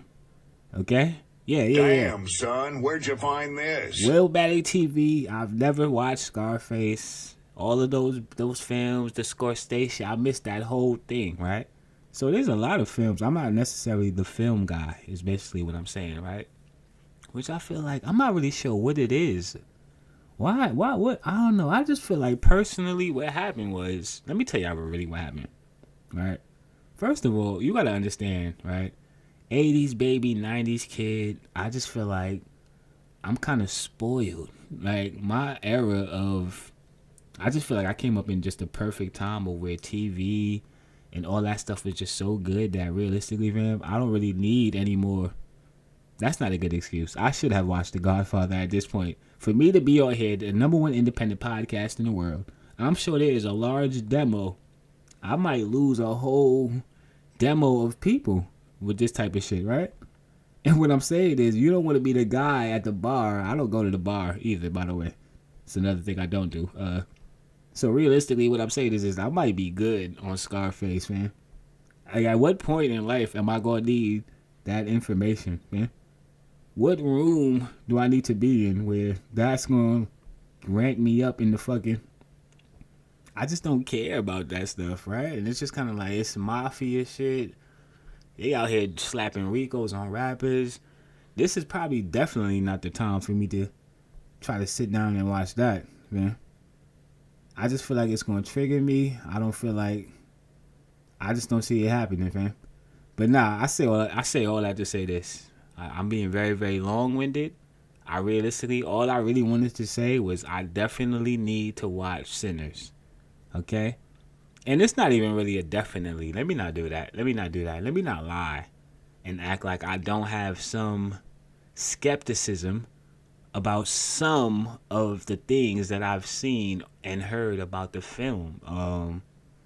So basically, like, what I'm saying is this. Once again, I feel like I'm just so spoiled, and I feel like I just have a certain expectation level, basically, right? When it comes to the type of film I want to sit down and invest myself in. Like I said, once again, it's not enough time in the day as it is anyway. I got to get my workout in, okay? I got to get these episodes done, edited, out on the DSPs. I got other shit to do. It's just a lot of things to balance for me to actually take time, like, to sit down and watch something. I like to, like, actually try to learn something from most of the things I watch. You know what I'm saying? If I'm not watching an interview or a podcast or, something along those lines, yeah, it's not usually going to be a film. But what I will say is this. I've seen and I've heard a lot of great reviews. If I don't actually make it to the theater to watch this, I will watch this some way, somehow. You know what I'm saying? Listen, fam, I ain't see Black Panther either, respectfully. I seen it, but I ain't support it, if that makes any sense. And I do feel like Ryan Coogler is one of those directors that you actually want to support, because realistically, fam, it's kind of like, yeah, we don't get a Ryan Coogler, but every so often, right? I feel like you get John Singleton. Like, he's one of those, kind of, like, how you have franchise players that transcend the whole. He's like one of those franchise filmmakers where it's kind of like, a Ryan Coogler film, it means something to be a part of that, right? I did hear a few mixed reviews where, some people felt like there were certain parts of the movie that they felt like were a little cheesy or whatever the case may be, but, to each his own. When it comes to film and basically what we take away from films when we go into theaters and we watch them, obviously everybody, the way we view things are subjective, basically, right? Which is why I would have to watch it myself and so I can have my own perspective. So I don't have a review yet. I do feel like, if I'm just being all the way honest, initially when I hear Sinners, it's not a run to the theater go watch for me personally, right? I'm not really into the I was never really a scary movie buff like that, to be honest, right? Obviously the classics are the classics. Scream 1. Come on, fam. Nothing is beating Scream 1, right? Because that's what they'll do. They'll try to remake the classic over and over and over. And it's just kind of like, at a certain point, it's just like, dog, the classics are the classics for a reason. But all I'm saying is this. There may be a slight conversation to be had about just how, and it's not even like, these are conversations that have been happening, right? I've had this conversation on a small level in the past. I've never really delved into it, but I've heard, people speak on this on different platforms when it comes to just black cinema and black filmmakers basically having to compromise art to kind of basically get a nod from the studio, for a lack of a better way to say it, right? In other words, you might have an idea that's really, really dope, really, really great, really, really innovative and culturally, what am I trying to say? Culturally impactful, right? But you might go to the studio and the studio might have another idea or a different outlook on the situation. So basically, all I'm saying is this: is Sinners basically, just kind of like, you know, a way of playing the game to a certain degree? Or is this actually a movie that I have to go to the theaters and watch? I definitely had to ask myself that question as well. Because even I'm looking at the cover and shit, I'm like, dog, what are we doing here necessarily? Michael B. Jordan, I feel like Fruitville, obviously, needless to say, they knocked that out of the fucking park right there, right?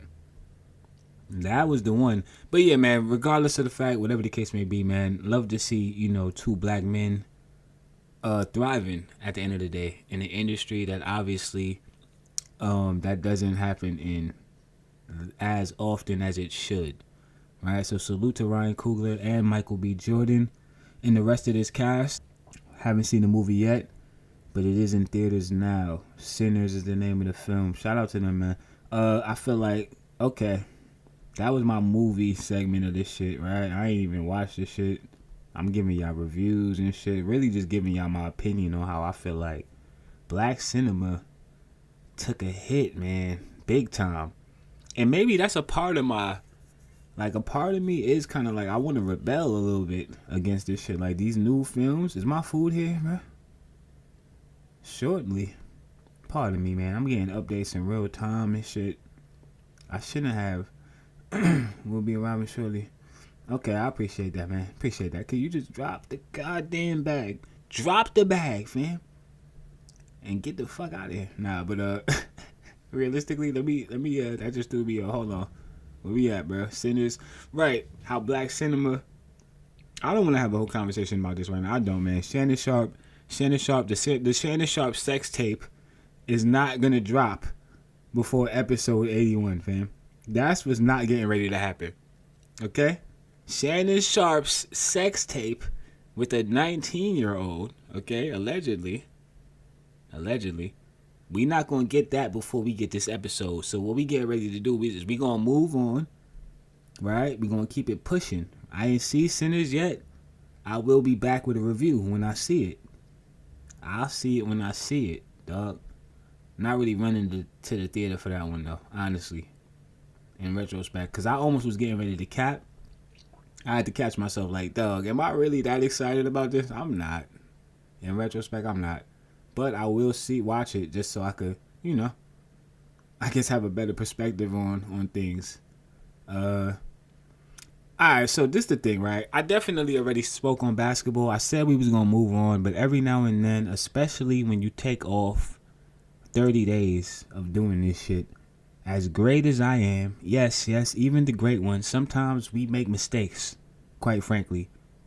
And right now, what I'm getting ready to do is something that I cringe when I listen to other podcasters, you other podcasters out there with no structure, just all over the place, just throwing topics at the wall, looking for just doing I'm just trying to figure out how is it possible? How is it technologically possible for my phone to begin to ring while it's in Do Not Disturb? Yes, this is Willmatic TV, host of the Everybody Can't Go podcast, the #1 independent podcast in the world. Is this my order, sir? Yeah, I'm here. You can put the order down right where you are standing, sir. Thank you so much. Yeah, it is fine. Here, okay. That's fine. Thank you. I appreciate it. You can leave it there, sir. Enjoy the rest of your day. Okay, in el door. I'm live indoor, yeah. Yes, sir. Yes, sir. Thank you, sir. I'm sending. Okay, photo, sir. Okay? Thank you, sir. Okay, thank you. All right, no problem. Take care. I was getting ready to say that every now and then, blunders happen, mistakes happen. Sometimes you put your phone on Do Not Disturb, and yeah, you still get a call in the middle of your audio broadcast. However, what I will not do is allow myself to be distracted. We were having a conversation about black cinema after we spoke about how we have not yet seen the film Sinners, and I do feel like at this point I'm ready to move on. We already spoke about basketball. However, in the midst of these screenshots, that I've been gathering for 31 days. Right? I kind of forgot about this one right here. Yeah. So, and this is actually a recent situation. So I don't really think there's much to say here outside of the fact that Kevin Gates and LeBron James are gonna have to squabble up. Absolutely. There's no way around this one right here.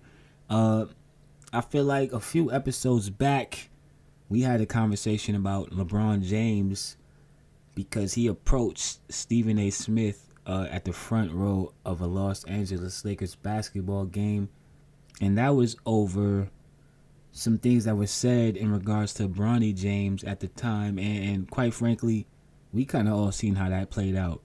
Stephen A. Smith, he went on a press run and continued to exasperate and elaborate on his thoughts on the situation, whereas LeBron James, it seemed like he moved on, but then he sat down with Pat McAfee. They sat down for about 2 hours or so to talk about really everything, his whole career. But at a certain point, Stephen A. Smith did come up in the conversation, and I say all that to say this: obviously Stephen A. Smith and LeBron James have been going back and forth over some things that Stephen A. Smith said. Now, insert Kevin Gates, right? Who I don't really have much to say about Kevin Gates. Musically, it's just not really for me. It's just not for me, man. Never has been. It probably never will be. I don't get it, quite frankly, most of the time. Like, I'm trying to figure out, like, what is Kevin Gates a rapper? Is he a comedian? Is he a relationship guru? Is this nigga just a fucking guy that just sits there? I don't know what. Sometimes I don't know what hat. He wears so many hats. Kevin Gates had some things, some comments, some thoughts, some opinions, a perspective that he had to share on one LeBron James. And I don't know, man. It just kind of doesn't seem like, and maybe granted, maybe there's some behind the scenes things that we don't know, obviously, right?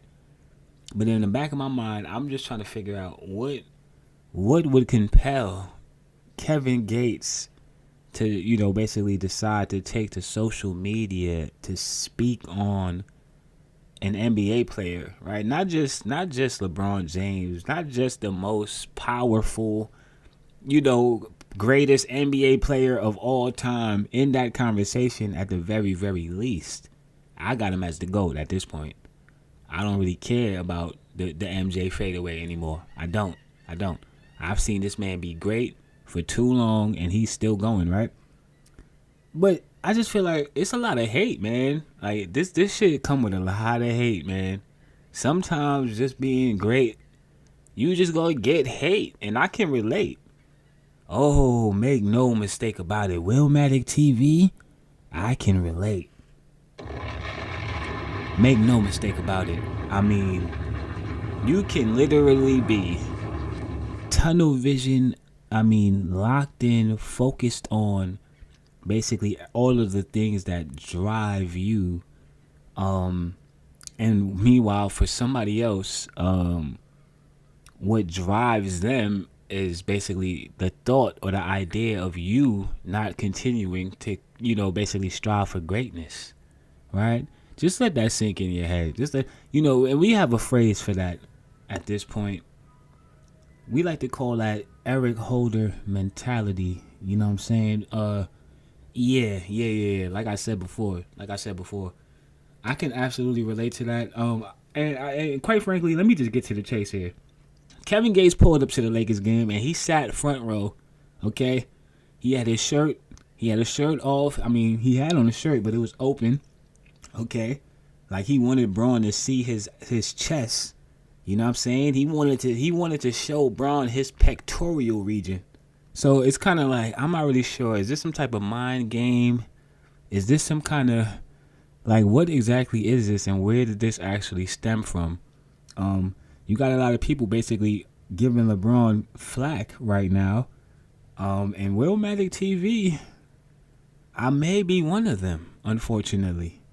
I must say, I just feel like personally, you know, considering the fact that Kevin Gates, this is just so out of nowhere, right? See, with Stephen A. Smith, what made that situation different, outside of the fact that obviously, physically, Stephen A. Smith poses no threat whatsoever, right? And obviously the way that LeBron approached Stephen A. Smith in such a manner that, you know, it kind of came off a certain way or whatever the case may be. Outside of that, Stephen A. Smith is also a journalist. Stephen A. Smith also had just got a, you know, extension on his contract. Stephen A. Smith is basically known for being in the headlines for, you know, basically saying outlandish things or just speaking his opinion in his mind when it comes to sports and athletes. So what I'm saying is that wasn't necessarily so far-fetched. I do feel like personally, the way that Kevin Gates, and we don't need to repeat any of this stuff that he was saying because realistically, fam, who cares? Who cares? Who gives a fuck about what Kevin Gates has to say personally, right? And respectfully. I know everybody has a cup of tea. And Kevin Gates has a fan base. We're not going to act like, yeah, I'm not going to discredit, you know, his career and obviously how, you know, he's been successful. Obviously, you know, but at the same time, all I'm saying is I'm cool. I'm cool, personally, fam. I'm cool. If I never hear another Kevin Gates song, I'm going to be alright, fam. He got one that kind of go, though. He do. I don't remember the name of it, though. But I did hear a few that I felt like, okay, I kind of see why. I say all that to say this, man. LeBron James, I feel like Kevin Gates made a direct statement by showing up to that Lakers game. Okay, he came to L.A., bro. Like, you supposed to be the king of L.A. That nigga showed up to L.A. That nigga ain't even look like he checked in with Whack 100, fam. He came with Brittany Renner Doley, okay? Just to make sure that LeBron James, that is kind of crazy that he pulled up like with a female, like with Brittany Renner, a porn star. He came with a white porn star, sat, and I mean, listen, man, the body language, the energy it was giving off was basically like, I'm waiting for LeBron to come and check me. And we didn't really see that happen. And, I mean, I'm not mad at people basically giving LeBron flack for basically saying, like, yo, dog, when Stephen A. Smith said it, you went right up to him and you ain't have a problem basically doing that when it was Stephen A. Smith. Why wasn't it the same energy for Kevin Gates? I'm not mad at people saying that, you know. And quite frankly, realistically, I feel like at the same time, we also have to remember that, you know, LeBron James is an athlete. He's a businessman. He's a mogul as well. So realistically, I don't feel like Kevin Gates and LeBron James, they're probably going to move differently, right? As far as, you know, and maybe the Stephen A. Smith was just a moment that he might have called himself out of character. Maybe we could give him that benefit of the doubt. Personally, though, if it was me, Kevin Gates and LeBron James, we would have had to go viral that night, fam. There is no way that you going to make it a point to speak on something that don't have nothing to do with you. This is not even your job or profession to be even speaking on this. Why you not dropping the album, fam? Where's the new Kevin Gates single, my boy? Where's that the summer anthem? Like, you sitting here talking about me and my relationship with my wife? That, I mean, it kind of, to me personally, yeah, I just don't. And maybe we didn't see what happened. Listen. Maybe something happened off camera that we didn't really see or hear about, right? We don't know. I don't think so, though. It didn't look like it. It didn't appear that way at all, actually. It looked like Kevin Gates walked into that arena and walked out of that shit unscathed and unbothered, quite frankly. You know, the one clip that they did show, though, it's just the angle of it. It's just the angle, man. It does make it look crazy, man. Braun trying to act like he don't see him over there and shit. That nigga flopping and shit, peeking up at the camera. He peekabooing at the camera. I did want to just acknowledge that. I do feel like Braun, you owe Kevin Gates a fade, my boy. Like, I wouldn't be mad at that squabble right there, fam. Like, we seen Will Smith go up on an Oscar stage to put hands on Chris Rock. for speaking on his wife. He kind of set that standard, though. You know what I'm saying? We didn't really see who would have ever thought. So, I mean, listen, man. Listen, Will Smith. Yeah. He dropped an album recently as well. Do we need to shift into music now? Are we on the music at this point? I did want to mention that. Yeah, man, that shit was just kind of crazy, man. It just caught me off guard. Like, I didn't expect for him to. And it's not like he waited for him to come to his city, which I don't even know where Kevin Gates is from. He went to LA, fam. He came to your city and sat courtside. We didn't even know Kevin Gates had courtside seats money for real, low key. We know all them chains be fake, man. I'm not gauging a rapper's financial income based off of his jewelry anymore. Okay, them days is over with. When Slick Rick and them was doing it, it kind of made sense, and that time was different, fam. It was at a different time.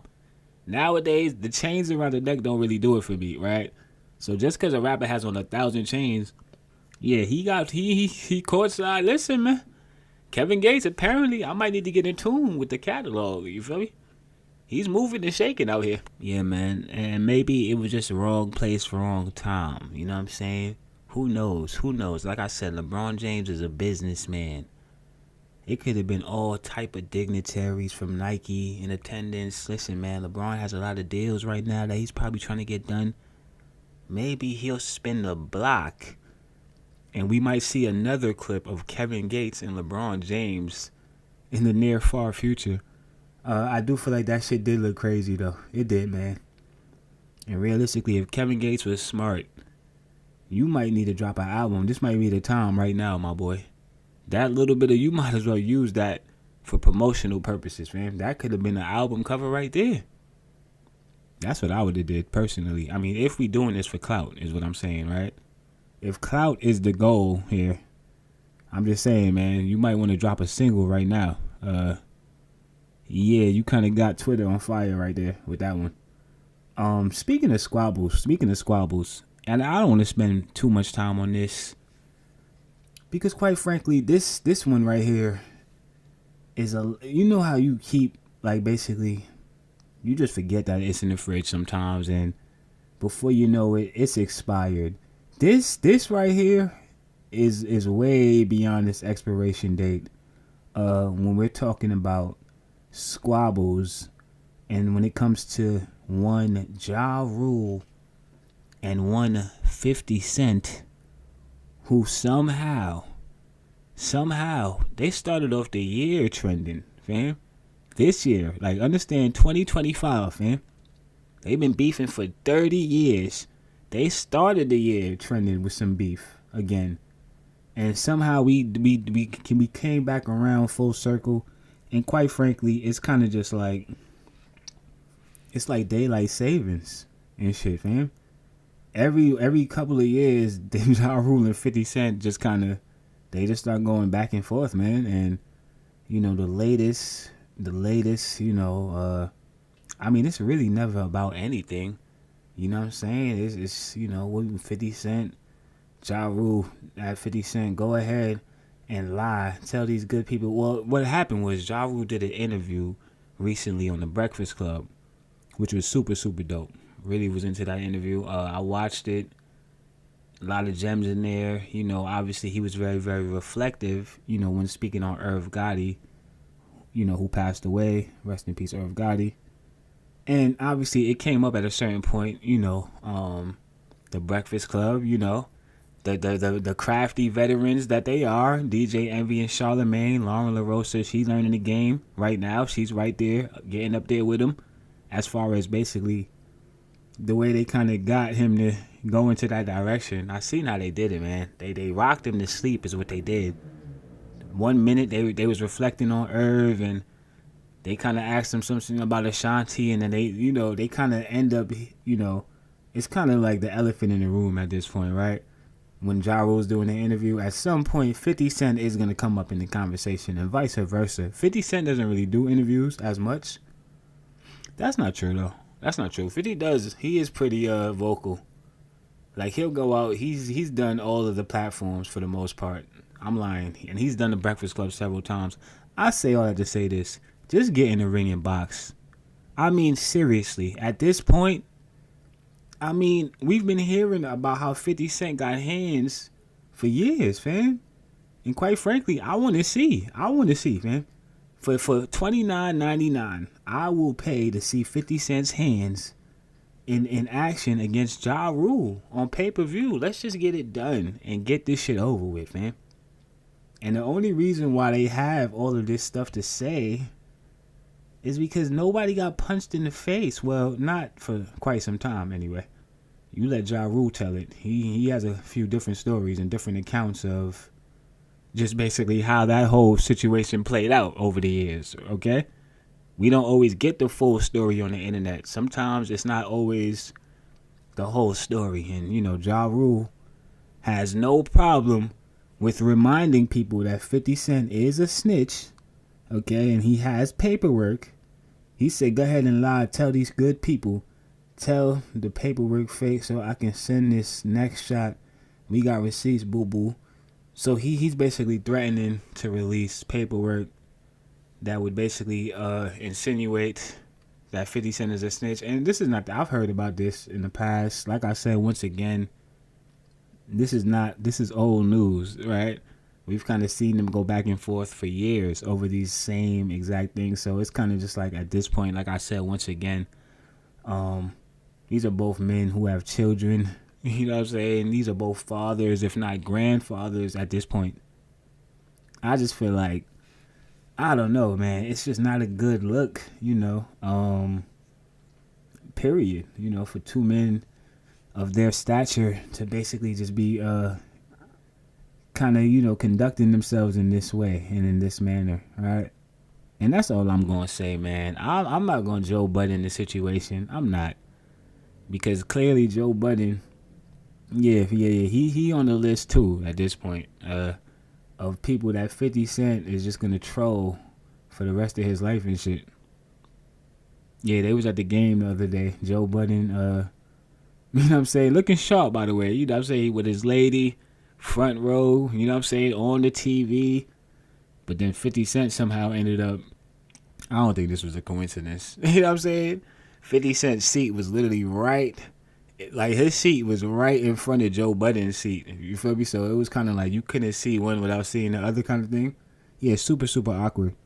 Shout out to Joe Budden, shout out to 50 Cent, and shout out to Ja Rule, man.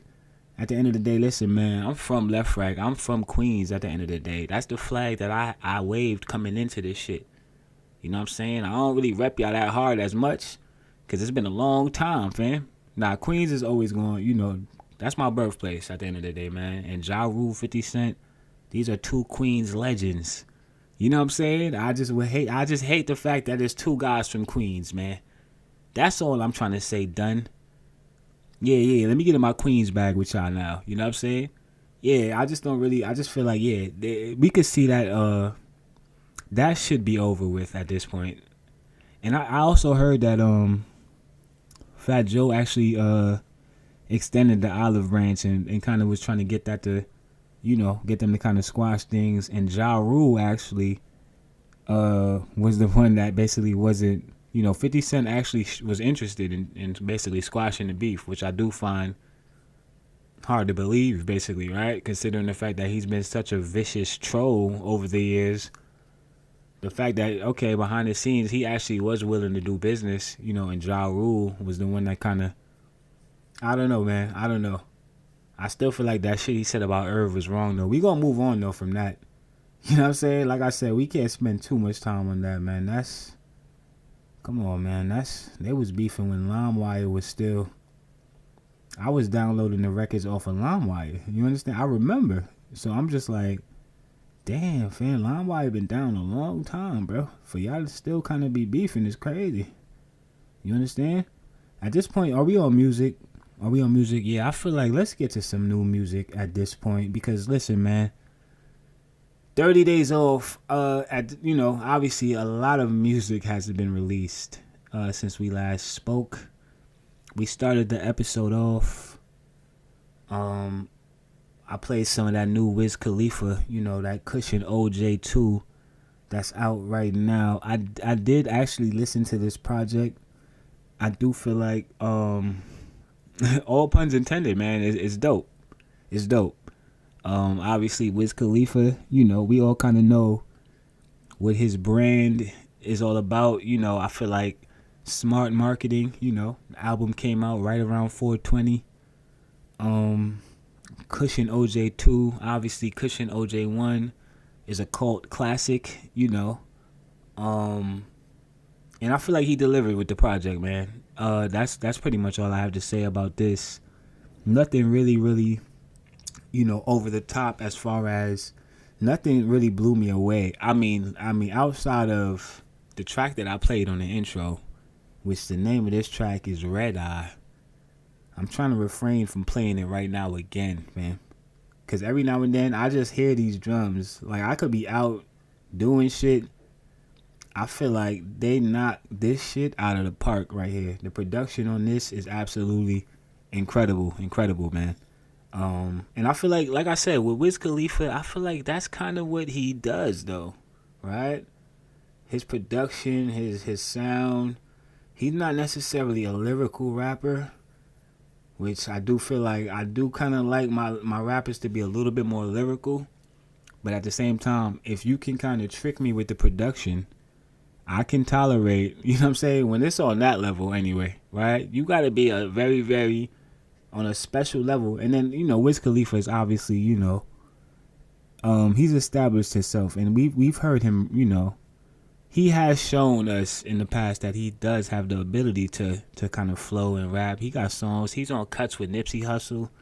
I'm sure it's a lot of people who don't really know the whole Wiz Khalifa, you know, catalog, quite frankly. You know, I feel like Black and Yellow might have been the introduction for a lot of people. I say all that to say this. He's been around for a long time. Cushion Orange Juice 2 is dope. I feel like he stayed basically, you know, it's everything that you expect from Wiz Khalifa, you know. You know what I'm saying? He didn't really go outside of his formula. He kept it really, really simple and straight to the point. Or to the joint, if you catch my drift. He definitely got another one on here that I kind of was vibing with. 5 Star featuring Gunna. I do feel like, let me play a little bit of this right here, man. I do feel like it's something here, man. It's something here. Gunna is definitely, you know, is a talented artist, you know, at the end of the day, man. You know, you know what I'm saying? Legalities aside, fam. Yeah, clearly, you know. Let me play a little bit of this right here, man. This is brand new Wiz Khalifa featuring Gunna off of Cushion OJ 2. And the name of this track is 5 Star. Let's get into it. Yeah, it's your boy, Mr. Easy Wider, right here on WEED. And I'm letting y'all know it's time to put your windows down. It's very, very pass that weed around. Yeah, go ahead and place your order at Nobu. This is Cushion Orange Juice ×2. Whoa. We gon' do a million things, and we can pack it up and fly on any plane. We can take a glass of European train, show you how my lifestyle these days. We can have a little baby, take you to the crib and do some free things. And no vitamins, I give you all D.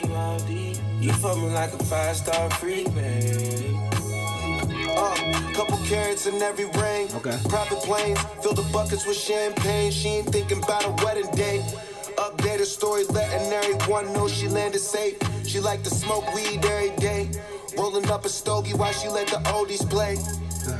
Hair long, you don't know her race. She cool with y'all, but she wanna be with Taylor Gang. He does a really, really good job. I'm gonna stop it now. He does a really, really good job of painting the picture of just like basically the life of a stoner, basically, right? For more or less. But yeah, man, that's that right there, man. Cushion Orange Juice 2. What else came out though? What else came out, man? I know that we got come on, man. I know we had a battle on the charts recently. Come on, man. The fight for number 1. Is it Drake? Is it Kendrick? Who's number 1 this week? I know that was like a thing. I seen that. Yeah, Nokia. And is it Luther? Kendrick got so many goddamn records right now that's ringing up. Yeah, Luther and Nokia basically going neck and neck for the number one spot on the Billboard Hot 100, which I do feel like is dope, man. It's dope. It's dope to see that these two individuals, they kind of carried the culture, man. They carried it on their backs last year with that whole and realistically, 10 years from now, 20 years from now, we will be looking back on that. And I don't really even feel like enough people maybe don't even appreciate that moment as much as we should, because obviously, in the midst of the battle actually happening, you're kind of just a fan, and you picking a side, you're cheering for your team to win. But I do feel like that did help. That helped the industry a lot more than maybe that it's getting credit for, outside of obviously the legalities that followed suit, all puns intended, afterwards. And unfortunately, we haven't fully that's not fully resolved as of yet. I don't really feel like Drake, I don't think it's any secret that Drake is still battling. He's still battling. Yeah, it's a battle still going on. It's a legal battle now, but he is still battling. For what, you ask? I mean, I couldn't answer that. I think that at this point, it's almost laughable now. At this point, right? It's almost like, damn, like, you really still want to sue UMG?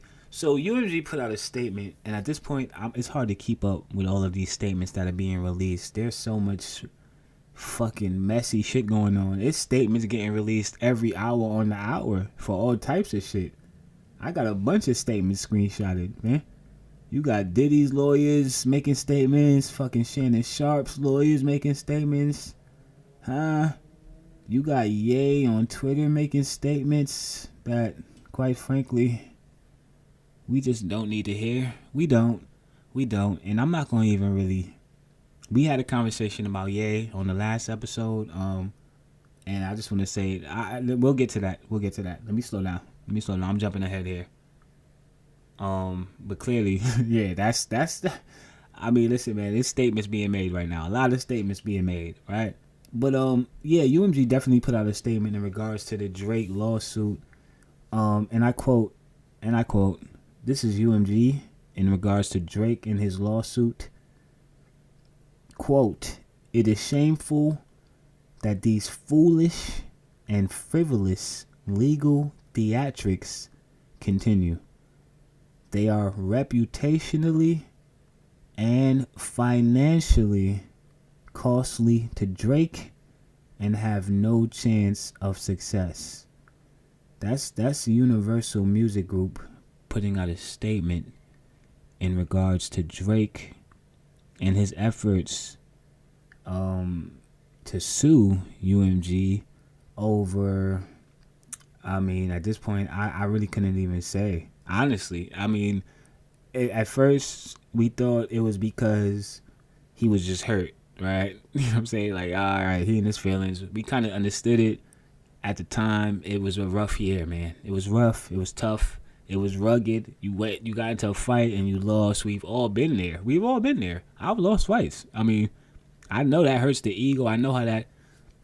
It's not really so much about how you lose the fight, but basically how you move after you lose the fight, right? That's more pivotal than the fight itself. And I just feel like the route that he's taken, considering the fact that, once again, this all kind of started with Big as the What? I mean, before that, but like that was kind of what triggered everything, right? Obviously, Kendrick heard that. He wasn't feeling that. Like, why are you trying to taunt me on this? You got J. Cole on here. That's my man. It's like, what's going on, fam? Let me come back and show these niggas what time it is. And that's basically what happened, right? We enjoyed it. We applauded. It was absolutely amazing. I just feel like we got to a point now where, Nokia, obviously, the Party Next Door album, it came out, it came and went. It came and went, it did. But that Nokia though, who's calling my phone? Who's calling my phone? that shit ain't going nowhere. They got that shit in rotation. That shit playing every hour on the radio. Facts. Somehow he figured out a way to put out a silly, goofy, kind of like an arcade-ish theme type of, like a, you know what I'm saying? It's just a really, really, it's like it taps into like your child, your inner child and shit. It's something about that instrumental. We gonna investigate the fact that there is something about that he was very, very clever and strategic about that instrumental choice, man. Realistically, he not on there saying shit, you know what I'm saying, at all, right? And I'm still trying to figure out. Anyway, so I say all that to say this. He got one, right? And salute to him for that, man. Hold on, man. Come on, man. He got one. After all of that, we will applaud him. We will applaud him. Very, very briefly, though. Very, very briefly. The only reason why he won't get a full applause, which I usually will let the full applause play out for dope moments. Unfortunately, sir, you took away from this dope moment with this lawsuit. I can't applaud you fully right now. I can't because currently you have a whole legal battle, okay, that is still going on. Is crazy to me, bro. It really is. I'm not even trying to be funny. Like, how in the fuck? I just got a call from some old job. These motherfuckers want to pull me into a legal battle, bro. You know what I'm saying? Because I moved on and leveled up. Absolutely. Yeah, 100%. I could 100% relate to what Kendrick Lamar is going through on a much smaller scale. But yeah. Sometimes remember, listen, man, Ab-Soul said it best. You can't just always win. Sometimes they gonna want a rematch. You know what I'm saying? Like, I ain't like how you won. You know what I'm saying? That was kind of crazy how you just won, despite the fact that we cheated. We did everything we could to make sure that you ain't win. And you just gonna win and then move on? No. We have to figure out a way to pull you back. Hopefully we can attach ourselves to your success in some way, shape, form, or fashion so we can catapult ourselves.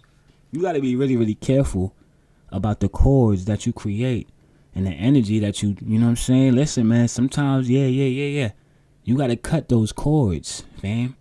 They don't always want you to cut them, though. And that's crazy, right? We'll get to that on a later episode, by the way. Realistically, they ain't call me again. Because realistically, I actually was looking forward to that other call back. He kind of caught me off guard, is what I'm saying. Like I said, listen, that's another story for another time. He could call right now, actually. That would make for a really, really... Anyway, that's a whole nother episode for another time. I say all that to say this. Sometimes you can't move on. Sometimes, you know. Yeah. Sometimes bitterness, resentment. Sometimes it's hard for, you know, people to kind of just hold their L. And obviously, that is the case when it comes to one Aubrey Graham, a.k.a. Drake. But in all seriousness, I do feel like it's super, super whack that he is still continuing the lawsuit. My only thing is just kind of like, what? I don't really understand. Like, I'm not sure what. It's similar to my situation. And what are you going to get? I don't understand what you expect to get out of this, right? In other words, like, basically, the nigga ain't do nothing wrong. He didn't do anything wrong. He called you a pedophile, really? Is that what we going to go with? You called him things too, though, sir, didn't you? So now, are we going to have a countersuit? And it's just kind of like, I'm sure Kendrick Lamar, is he in Texas right now? Listen, fam, the Grand National Tour is underway. And realistically, history has already been made because, yeah, absolutely. They just left Minneapolis.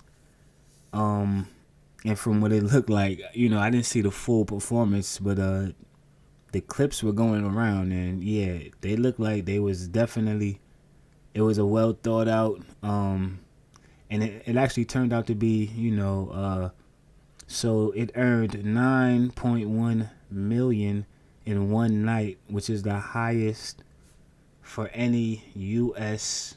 rapper. So obviously, history has already been made. Yeah, and that's in Minneapolis. That's in Minneapolis. We didn't even really know Minneapolis was tapped in like that.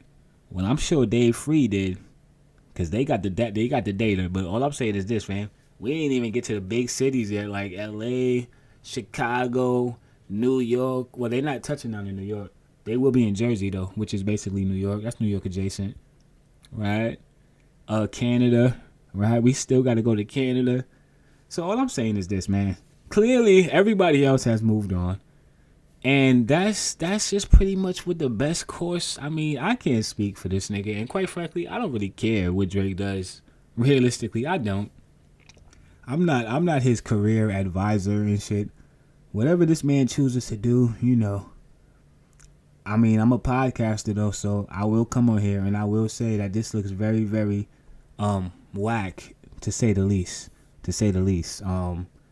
But I guess we'll see how this plays out. I don't really think there's nothing to play out here. UMG put out a statement. They said, let me see that again. What was the word that they said? Reputationally and financially. Let that sink in. You got UMG questioning, or not even questioning, but challenging basically your reputation in the culture, dog. You got UMG talking to you like that? The old Drake that I heard about, because I never really fucked with the nigga, but the old Drake that I used to hear niggas talking about, he used to actually really rap for real. That guy wouldn't let UMG say this. That guy wouldn't let. There would be a Drake freestyle, a timestamp freestyle or something. He would bar UMG up, fam. And Kendrick. Well, anyway, he tried to do that already, and that didn't play out so good.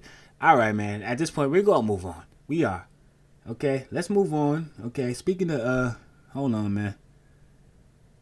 Oh, yeah. Oh, in addition, so yeah, Grand National Tour. Obviously, Kendrick Lamar and SZA.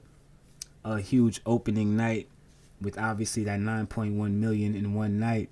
We can go ahead and add brand ambassador to that list, because it is being reported that Chanel has signed Kendrick Lamar as their brand ambassador. I'm not even gonna hold you. Round of applause. Absolutely,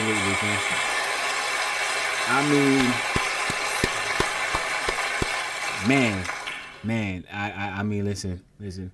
There was no fucking way that there was no expectations for any of these things to happen, you know. So I know for a fact, you know what I'm saying, you got certain people who come out the gate and they kind of aim for these things, right?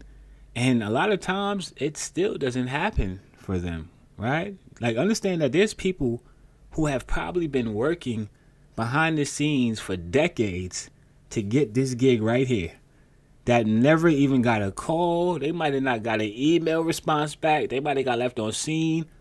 And for this guy who literally just came out the gate doing nothing other than simply just rapping his fucking ass off at a high level, you know what I'm saying? Like, for that to be what got him to this point, I mean, one more time, Vic. You have to just applaud. I have to applaud, because I've been locked in, fam. And there was no expectation for this to for Kendrick Lamar to reach these heights. Brand ambassador of Chanel? This the guy that they said didn't even look like a celebrity when he first came in. Like, you rap good and everything, but like, you don't look like, we can't really brand around you like this. Who, this little guy? I mean, yeah, these are some big stats and big accomplishments though. Oh wow, wait a minute, hold on, I'm not finished. Yeah, so also, yeah, I hate to be that guy right now, but realistically, fam, you gotta understand, it's been so low vibrational. I've been dying to come on here and talk about historic moments and just basically people doing things that are inspiring, right? And realistically, fam, I ain't even really get through the whole docket yet. We gonna close this episode out, and we might have to, we'll get to that when we get to that.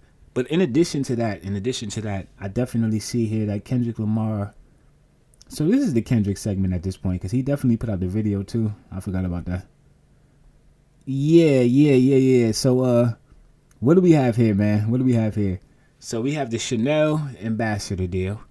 We got the Grand National Tour, making history, breaking records, breaking barriers for hip hop, continuing to push the culture forward by pushing his pen forward. Okay?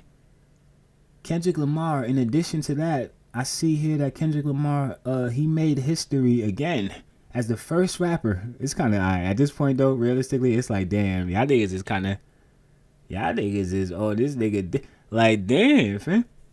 The Gatorade shit, I feel like y'all a little late with this one right here, fam. Y'all didn't recognize that this nigga was like, yeah, fam. When it comes to like basically who more locked in than Kendrick Lamar? I mean, listen, we heard Kobe Bryant say it himself. Kobe Bryant, okay? The man who created and embodied what it meant to, Mamba mentality. We seen him and Kendrick Lamar sit down and do an interview where they basically asked him who was the individual who he felt like mirrored him the most when it came to hip hop. And his answer was Kendrick Lamar, and vice versa. That's a really, really dope interview, by the way. Highly recommend. Shout out to Jinx for that one. Yeah, super, super inspiring and impactful, to say the least, to see those two brothers sit down and kind of, unravel each other and basically their mindsets and the way they approach their careers from the two different perspectives. I personally thought that, that was a really, really good interview. I say all that to say this. Kendrick Lamar makes history as the first hip-hop artist and musician to ever be in a Gatorade ad is fucking insane, bro. Like, god damn. What record? There is no record that's safe with this guy at this point. Like, understand that we've broken down the barrier of hip-hop. We done crossed over into sports. This nigga making records in sports and shit now, fam. How you the first Gatorade ad for a hip-hop artist, though? Basically. Okay, so yeah. In other words, I mean, listen, man. This rocket ship is not landing anytime soon, okay? The Kendrick Lamar rocket ship has officially taken flight. I don't see that thing landing anytime soon. Drake, it's not a good look, my brother. And then even with, like, it's just like, you know what I'm saying? How can you, as a man, wake up every day? You see all of this. I know Drake's seen that. He's seen that. You know what I'm saying? And you still sending emails to lawyers and shit, trying to, like, snitch on it? Like, that's crazy, bro. That's crazy. Over a battle, though. We gonna move on from that. Hopefully, everybody else can move on from that as well at this point. Because, like I said, man, if you want a rematch, then just say that, okay? And clearly, you know what I'm saying, people will oblige, bro. But if that's what you want, then just say that, fam. All this lawsuit stuff, I don't know, man. I don't know. We gonna move on from that at this point. We're on new music. Yeah, we're definitely on new music. So Lil Wayne, the Carter 6, the official cover has been released. I'm looking forward to this one. I am. You know what I'm saying? Lil Wayne, I feel like, like I said, I've said this in the past, that I feel like Lil Wayne, he's been making it a point to make sure that the second half of his career is just as good as the first half, basically, right? So we've been getting a lot of features and a lot of, basically Wayne rapping at a high level, So with that being said, I would expect for that to be more of the same on this album.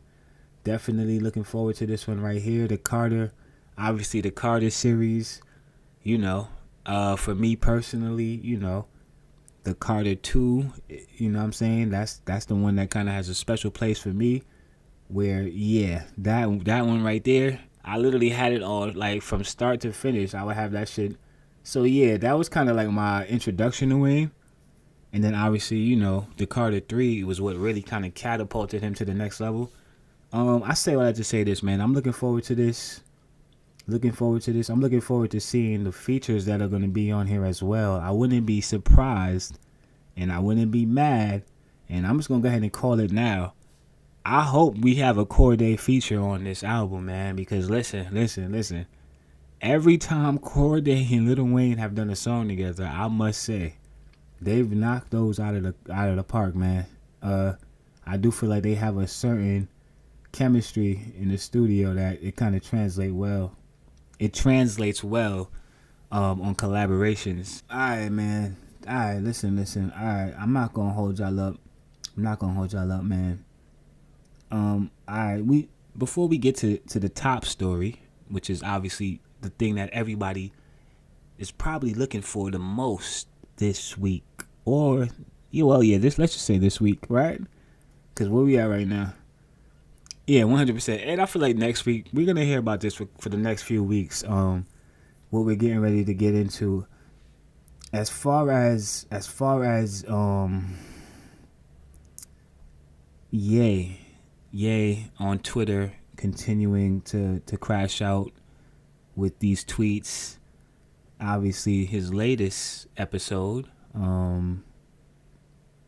it really truly just I mean, it's kind of just like, it's one of those situations where, so I had a thought off the mic that I try not to like share my off the mic thoughts.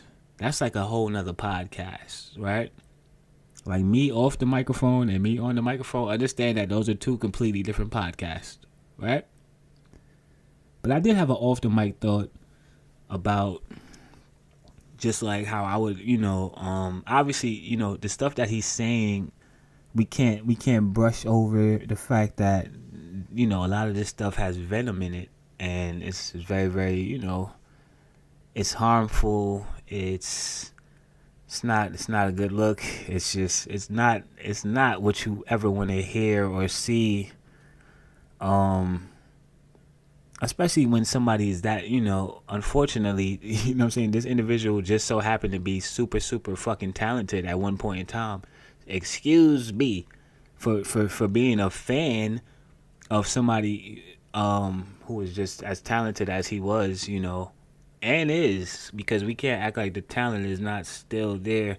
Unfortunately, though, what happens is you get to a point where the talent, it's just like talent. We open this episode speaking about how important it is, to basically make sure your mental health, your physical health as well, but your mental health is in order. And clearly, this is not an individual who is meeting that criteria at this point. And it's not so much that you try to, I'm not like, and once again, we all have our shit, you know what I mean?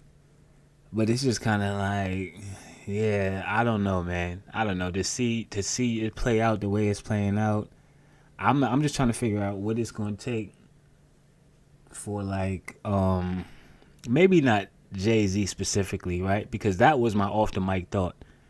I thought to myself, man, wouldn't it just be so impactful and great to see Jay-Z just like go and like basically similar to like Delonte West, you know what I'm saying?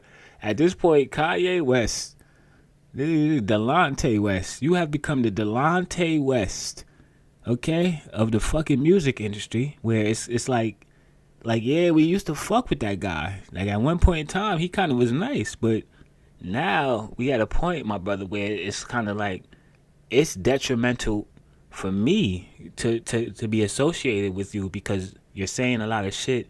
A lot of it is just not. It's not healthy. It's not beneficial to anybody. Not you. Not any community. Not the black community. You can't wave that flag anymore. You had on a black KKK outfit, which that we didn't talk about that. We didn't get a chance. That was after the break. So once again, there's just been a lot of things where obviously, at what point do we see somebody kind of, is somebody going to like not just like somebody has to do something, right? No, I mean, we just gonna watch this man. What, we gonna watch him just unravel until what it's over? Then what? Then we come back after it's over. Then we say, oh, but he was so good. I'm just not here for the. We kind of seen this movie play out before, you know what I mean? And I don't know. The black KKK shit is crazy though. Personally, I would have had to swing on him. Like in retrospect, because it's just like I mean, and if not swing on you, I'm gonna at least take that shit the fuck off of you, bro. You not standing by me with a black KK. What? Why? Just why? Why are we doing that? We not doing that. And when it comes to certain shit like that, we can't defend that. You know what I'm saying? I can't defend that. Yeah, crack music though, it still slaps when I play it. That's the only problem I'm having here, guys. Like, understand that this is not an individual who's oblivious to the history and the plight of our people, right? Okay, we're not gonna act like this nigga don't know. Like he's aware of how detrimental that is, which makes it even that much more painful or just like uncomfortable, because it's just like, bro. All I'm saying is this: I just my off the mic thought, because I didn't even get this shit all the way out, was that I would have liked to see Jay-Z basically publicly embrace Ye. Even if maybe behind the scenes you had to still duff him out or whatever the case may be, right? Rough him up a little bit, whatever the case may be. Like, dog, we can't ever cross that line again. I still feel like it would have been dope to see, like, kind of like, you know what I'm saying? The acknowledgement of like, all right, regardless of the fact that this is obviously not a good look, it's not. It's really not. It's one of the worst looks we've ever seen, right? We've never seen like this might be the worst crash out in human history at this point. Fuck just some rapper shit, some like. I mean, to just watch this guy continue to like. If I go on Twitter right now, fam. And this is what I'm saying. You trying to tell me nobody could take his phone away from him and shit? You can't get somebody to like. We might need to take the phone away at this point. No? 6 hours ago, I like my Twitter because it's a one-way conversation. Okay. And those are the comments that show me that, yeah, we need to go get his phone from him immediately. A one-way conversation. No, it's a platform, a public platform, sir, that when you put things out on here, millions of people are going to see this. Bitch need to be... Alright, I'm off it. I'm off the tweets. I am. Obviously, I don't really feel the need to... Yeah, he said something really, really outlandish the other day that, quite frankly, you know, I don't know. I don't know, man. I don't know what we supposed to do with that information. I feel like Charlamagne summed this up the best, though. Realistically, I gotta give him his credit for this. My nigga, go get help or leave us alone. Because quite frankly, when you get into that bag right there, when we talking about family trauma and like real, you know what I'm saying, childhood trauma basically, right? Where obviously everybody, I'm sure on some level, right, it varies, obviously, right? We can't all relate to that experience, but at the same time, we can relate to childhood trauma or some form of trauma in our lives at some point. So that's the only grace that I can really offer here when it comes to the most, you know, recent outlandish thing that Ye has said on his Twitter. I'm not going to repeat it. I'm not. I just feel like he felt like he, you know, for whatever reason, you know, he felt like he had to get that off. You would like to see people, you know, get help for these type of things, because realistically, you know, what he basically expressed was not something that I don't really necessarily feel like is a laughing matter. I don't think any of this is funny, by the way. I think I was pretty clear on the last episode. And, you know what I'm saying? Yeah, that left a bad, you know, pause. I hate that my brain does that, though. A bad taste in my mouth is crazy. Like, when you talking about this subject right here, I promise you that's crazy. All right, so a bad taste in my mouth. Whoa. Yo, all right, that's crazy.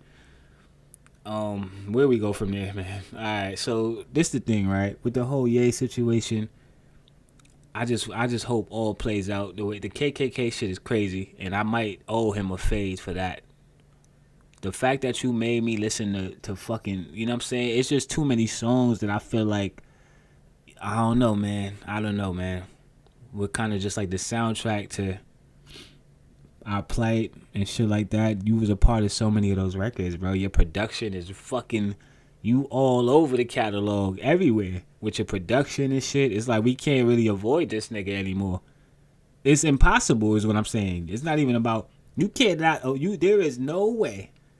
Without Kanye West's contributions to music, bro, we can't act like it was a lot, bro. It was a lot. So I'm just saying, man, and from that standpoint only, that's the only thing I have. That's the only thing we have to defend you with, which is crazy, bro. Your fucking music was that great that, like, literally, and it's almost like a flex at this point. I want to say that the nigga it's almost like he's saying, like, nigga, it don't matter what I do. I was so great that nigga, I could do whatever I want. That's not the case though. And maybe you had a year where you kind of could have got that off, but it wasn't so. This is another level, fam. This is not it. And this is hopefully the last time I have to come on here and speak about this, because it's probably not going to be, but you know, like I said, man, we did start this podcast as, you know, in the form that it is today, currently, the Everybody Can't Go podcast. You know, the first episodes of this, this show, we started having this conversation, you know, which is kind of, you know, it is what it is, right? So I just feel like, yeah, man, hopefully, you know, like I said, they could get the right medication for this nigga. I don't know, bro. I really don't. I don't even know what to say to, like, close this out, because clearly I'm looking at the Twitter right now and he's still basically, yeah, he's still going in. You putting out songs about trauma. You making a song about the trauma. Like, bro, we didn't really need that one. We didn't really need a soul sample over that. And then it's just like, damn, bro. Damn. You want to talk about career suicide? We can only assume, you know, at the end of the day, none of us are really, you know, around this individual to really see what's actually going on and what the real ins and outs of, you know, someone's life and what it entails. But what I will say is that he's not handling it, you know, he's not handling it well at all, right? And we all got some adversity now. Yeah, we all got adversity we got to deal with, but it's not, you not handling your shit right, bro, at all. You not running your marathon right. And I'm very disappointed, to say the least. The KKK shit was crazy, and we'll never be able to defend that. All the other shit, we could kind of be like, maybe trauma. That is, we got to fade. We got to squabble for that right there. We all for that, man. We all for that. We still on new music, though. We are still on new music. Shout out to the, you know, Kendrick Lamar and SZA, the Luther video. The visuals for Luther, that video came out recently as well. Super, super dope. You know what I'm saying? You got a lot of people basically, and it is kind of slowly starting to feel like it's similar to, like, it's basically like, yeah, this is the modern day Jay-Z and Nas of this time, basically, because clearly for a long time that was a thing where it seemed like they was going tit for tat or whatever the case may be. So Drake puts out Nokia, the visuals for Nokia, which I feel like I already spoke and commented on this on my IG. Personally, I did feel like the video was whack. You know what I'm saying? The song is tolerable. It's tolerable. I kind of understand, you know. I get it. All right. That video was terrible. Absolutely horrific. I mean, there was nothing about the visuals that matched the energy of the record. So, I mean, which is the whole point of the visual, right? So, I mean, I feel like it was a miss. And then lo and behold, I mean, 2 weeks later, a video drops. It's Kendrick Lamar and SZA Luther video. And I mean, listen, man, I'm not even going to hold you. This might be the video of the goddamn year right here, man. This is a goddamn music video. And that was kind of the point. Basically, like, nigga, I make videos better than you too, nigga. Fuck out of here.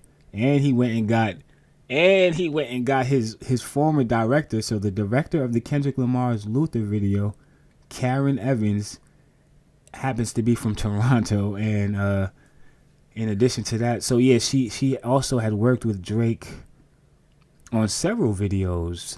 God's Plan, I'm Upset, Nice for What, and In My Feelings. I wasn't even aware that there was a video for Nice for What.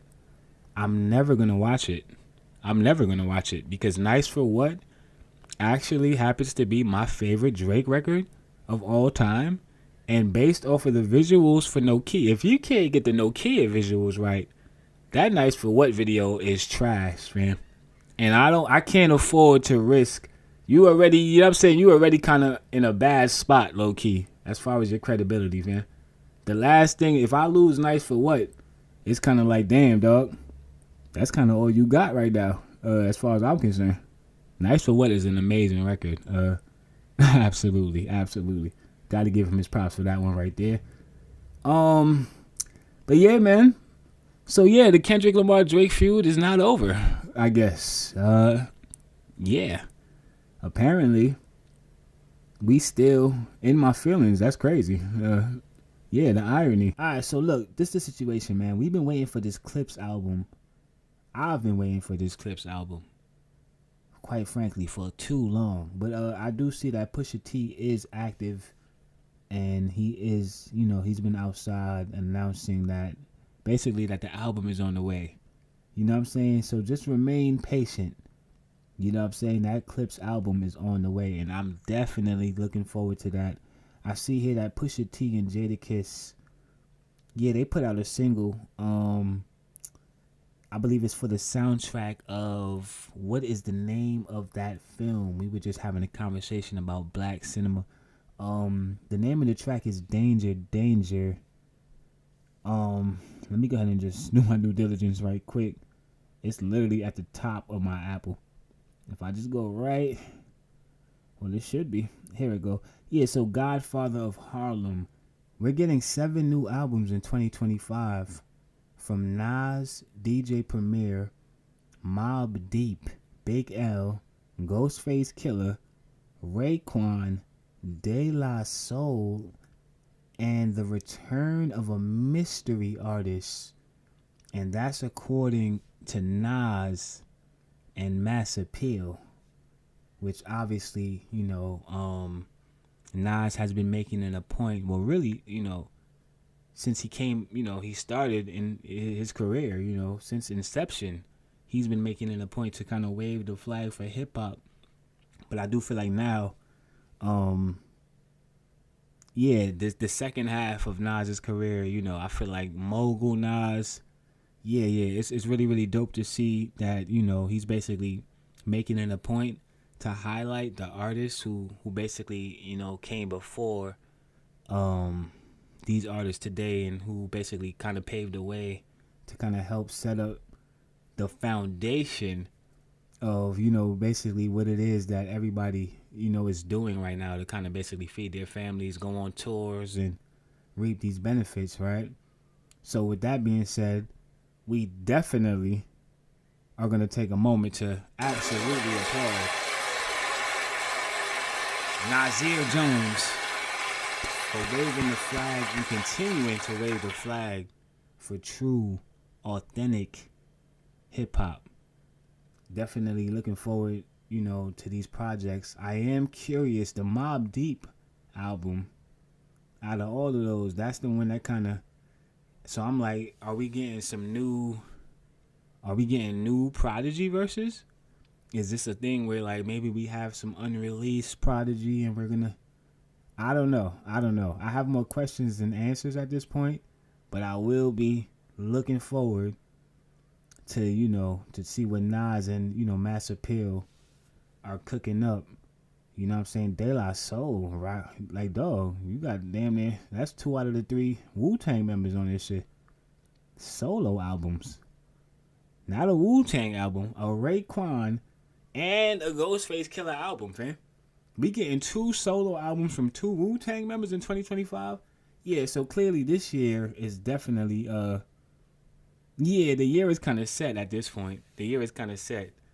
I see here that Ari Lennox has officially split with Dreamville Records, which obviously, this has been something that has kind of been brewing for quite some time. Ari Lennox has opened the latest chapter in her music career, a chapter that finds the platinum selling singer going forward without J. Cole and her longtime label Dreamville.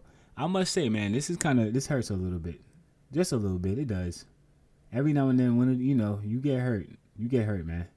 This kind of hurts just for the simple fact that I feel like it's why does this hurt though? It's not so much that it hurts, I guess. That's not the right word, right? It's unfortunate that it does seem like no matter, how talented an artist is, like nobody's safe from the politics of the music industry, basically. You know what I mean? And even when I really just don't even know what to say about this, man. I just feel like J. Cole and Ari Lennox. I like Don Dreamville, man. I don't really like the idea that Ari Lennox is kind of departing from Dreamville, not without at least giving us some type of classic Dreamville. I mean, I guess we did kind of get that though, with the Revenge of the Dreamers. But Ari not really on those as much. She on a few of those though. Yeah, nah, I'm lying. She definitely on one of those. Yeah, she on that one right there. That's my joint right there. So you know what? Maybe this is good timing then. Maybe we need to actually applaud the fact that Ari Lennox, not so loud though, light applause for this, because at the end of the day, I don't know how J. Cole feels about this, right? He might have wanted to keep doing business with Ari Lennox. We don't know what the ins and outs of this is.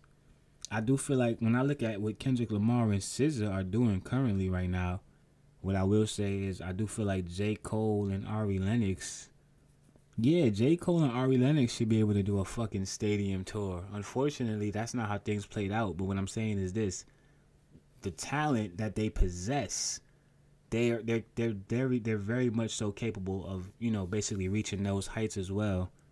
Had they had more time or just had the business been set up a different way, and I don't know what the business is, and I don't really know what the ins and outs.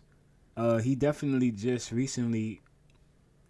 Yeah, they definitely just did the Dreamville Festival, and he basically made it clear that they would be rebranding and repackaging the Dreamville Festival so that, basically they're changing some things up.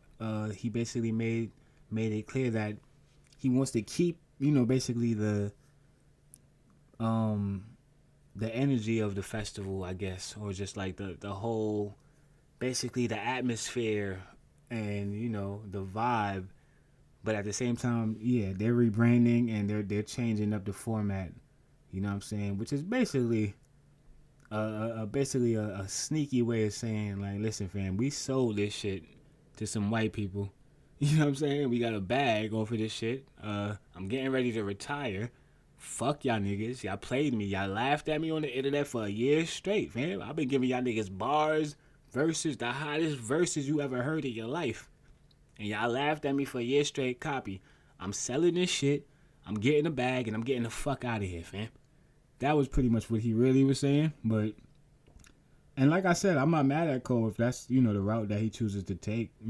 I can't say that I wouldn't do the same thing, basically, if I was in his shoes. I don't really need to do this anymore, do I? I'm kind of good for life. If I just sell this shit right here, cut my dreads, I'm not doing this shit no more. Type shit. Yeah. We all get to that point, man. I ain't gonna cut my dreads, fam, but I'll cut this goddamn microphone off. As you know. Yeah, I'll step away when it's time to step away. And I'll return someday. And, I'll have some things to say, but at the end of the day, fam, this shit is not priorities. At the end, it's really just not, it really just comes down to, the individual. All right, fam, check this out. I'm going to tell you what is priorities. my goddamn dinner that I got sitting here getting cold because I'm sitting here trying to give y'all a goddamn 3-hour episode. Realistically, this shit should have been 30 minutes, fam. Yeah. I'm still giving y'all 3 hours off the dome. Realistically, after the layoff. But with that being said, we didn't get to the main story, the main attraction, the hottest topic of the week. Drum roll, please. I don't even have a drum roll drop. It's crazy. Let me get one of those in real time, actually. I do need a drum roll drop. You know, it's just crazy. Like, I've been out of the studio, so it's like I haven't been thinking about a podcast. But there are some drops though that I don't have that I kind of feel like they don't have that on here, do they? What's this? They have a fart drop. How you don't have a drum roll? You've reached your limit on talking. Shut the fuck up. That's crazy. That's a drop right there. And low key, I feel like should I just end the episode on that right there? I'm low key trying to avoid this. I am. I did enough beating around the bush. We walked out there. We walked away. I turned around. I went back. I'm doing a lot of procrastinating because realistically, Shannon Sharp, unfortunately, you know, he's not as sharp as we thought, man. He's just not as sharp as we thought. I mean, he's not as sharp as I thought, realistically. And I don't even want to do all that. I don't want to turn this into a Shannon Sharp roast right now and make a bunch of jokes about how, you know, it's just kind of crazy that you have a platform where you speak on situations similar to this situation right here, and you're so vocal about them that we would just basically never expect for you yourself to kind of be basically in the same or if not worse predicament. You know what I'm saying? I just feel like, so what am I actually saying? What am I actually speaking on? Shannon Sharp recently, he got caught up, man. He got caught up. Shannon Sharp is the latest victim, you know, of basically, I guess, just fame at this point. Being famous and having too much, you know, and let me not do that. Because, see, what I was getting ready to do, that would have been me jumping the gun right there. I can't speak for somebody else's mentality and how somebody else is thinking. I can only assume. Obviously, Shannon Sharp, you know, there's been some accusations that have been made in regards to a domestic situation involving a Jane Doe who shall remain nameless on my platform because I don't want to get sued. Okay, I got a warrant probably out for my arrest because I ducked jury duty. You know what I'm saying? Ducked that. You know what I mean? Went out the back door and all that. You know what I'm saying? They called my name for attendance. I didn't respond. So low key, I might be on the run right now. Is what I'm saying. The last thing I need is for more legalities to come my way.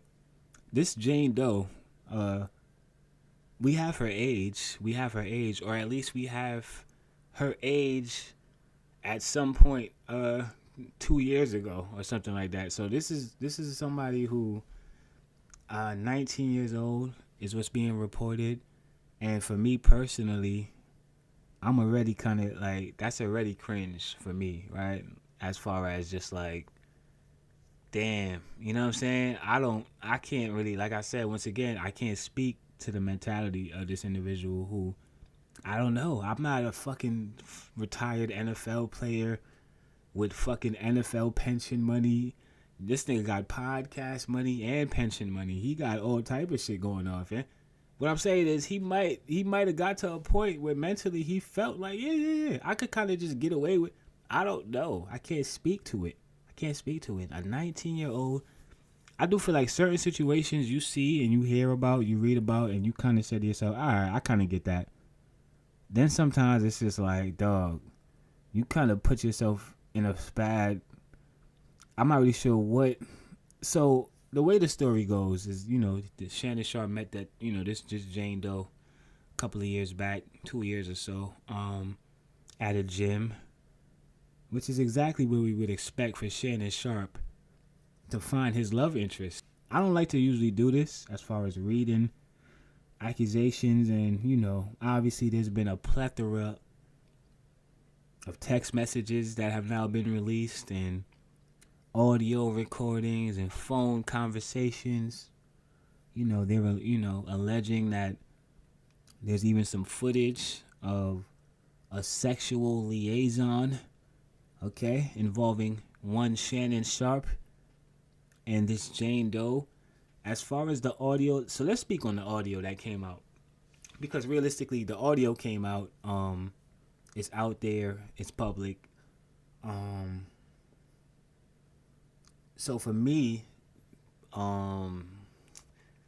personally, it's just kind of like, do I need to play that? Let me play that shit, yeah. I just feel like, alright, so I'm going to play this audio first, and then we're going to come back with our thoughts. Some of our thoughts in regards to Shannon Sharp. He definitely still putting out episodes and shit. They just released the Terrence Bud Crawford teaches Shannon Sharp how to box. So he obviously the podcast is great. It's great, man. It's great, man. But like I said, if you ain't taking the time to basically make sure that all of those other things are in order, then unfortunately, my brother, this is basically how that can manifest. As great as their podcast is, sir, and it is great, unfortunately, that you might be in a situation now where that is in jeopardy now, and you might, I hate to say it as a podcaster, but you might have just checkmated your shit, because realistically, fam, if this audio, this is not something that I look forward to ever coming on my podcast, my platform, and discussing. It's the reason why I'll take a month off or 5 months off, or because like I said, too many of these right here. Yeah, it does. At a certain point, it's kind of like, all right, fam, what are we doing here? What are we doing here? I don't necessarily want to be the reporter of, what I'm saying, when one of my people, what I'm saying, basically lose out on opportunities or resources, or just basically just fucked up situations at this point. You know what I mean? Let me stop beating around the bush. It's been a fucking cesspool out here, fam. And 9 times out of 9, when I look and I see and I'm reading, I'm seeing people who resemble me or are basically doing things that I feel like I'm trying to aspire to do. People who I've looked up to, people who I've been inspired by. So at a certain point, yes, absolutely. It's very, very necessary to detox.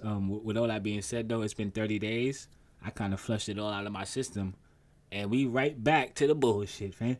Back just in time for more. Between yesterday's initial story the cesspool and today, is still, guys, as we sit here Tuesday afternoon and we filmed the show, a lot has happened. There have been a lot of developments. Shannon Sharp. Namely, an audio tape that TMZ Sports broke this morning on our website that seems to show, and now this is coming from the accuser's attorney, who happens to be Tony Busby, the famed attorney from Houston. That was the other piece, and this is why I needed to pull this up right here, because, yeah, once again, like I said, so Tony Busby,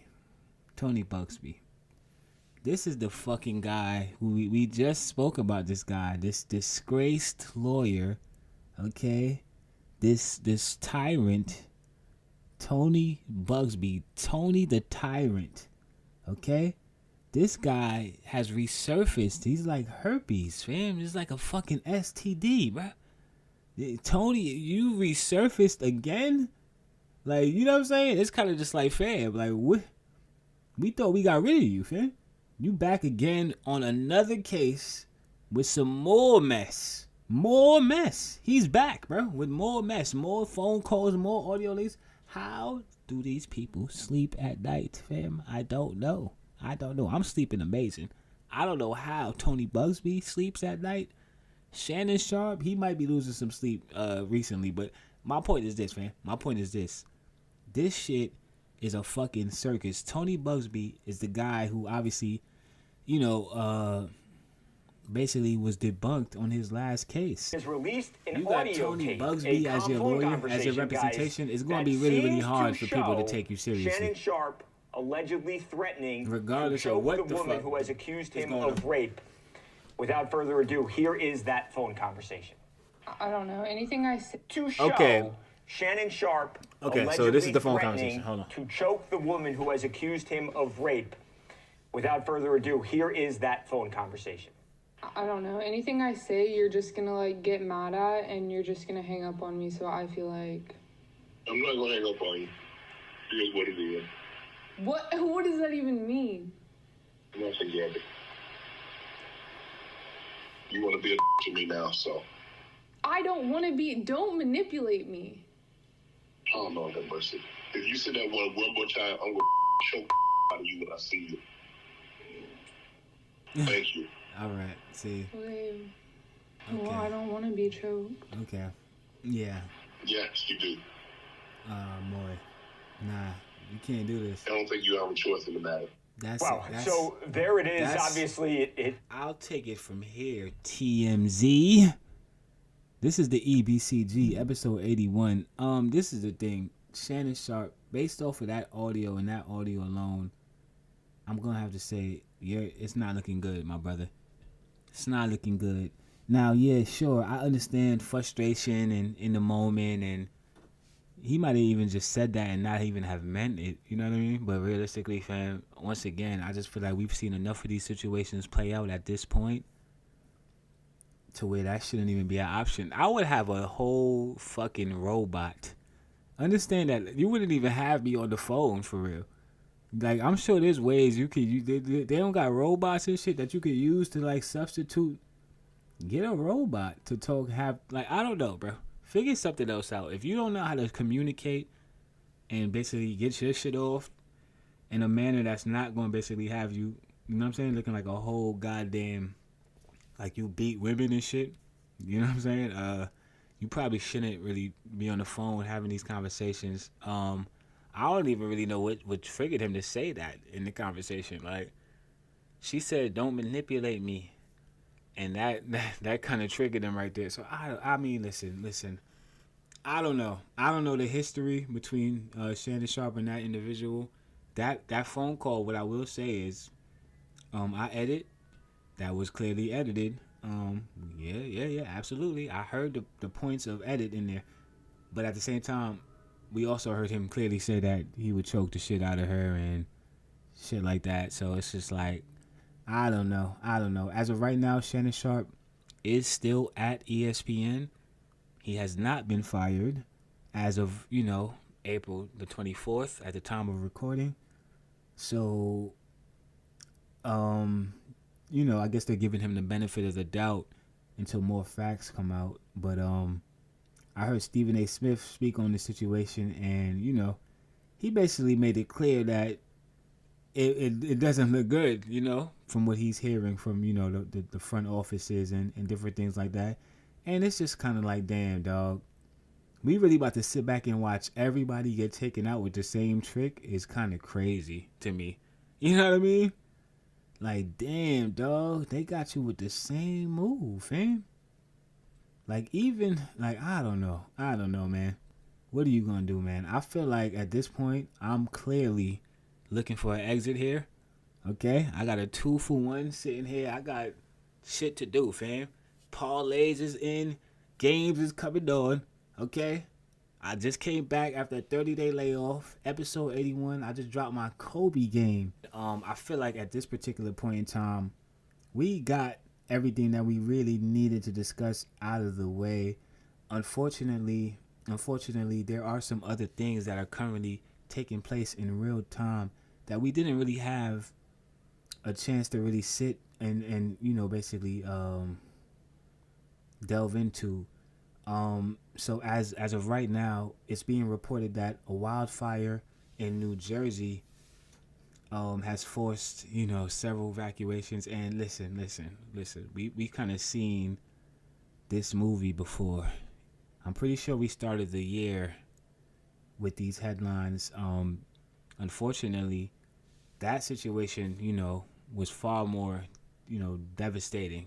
And I'm talking about the LA wildfires.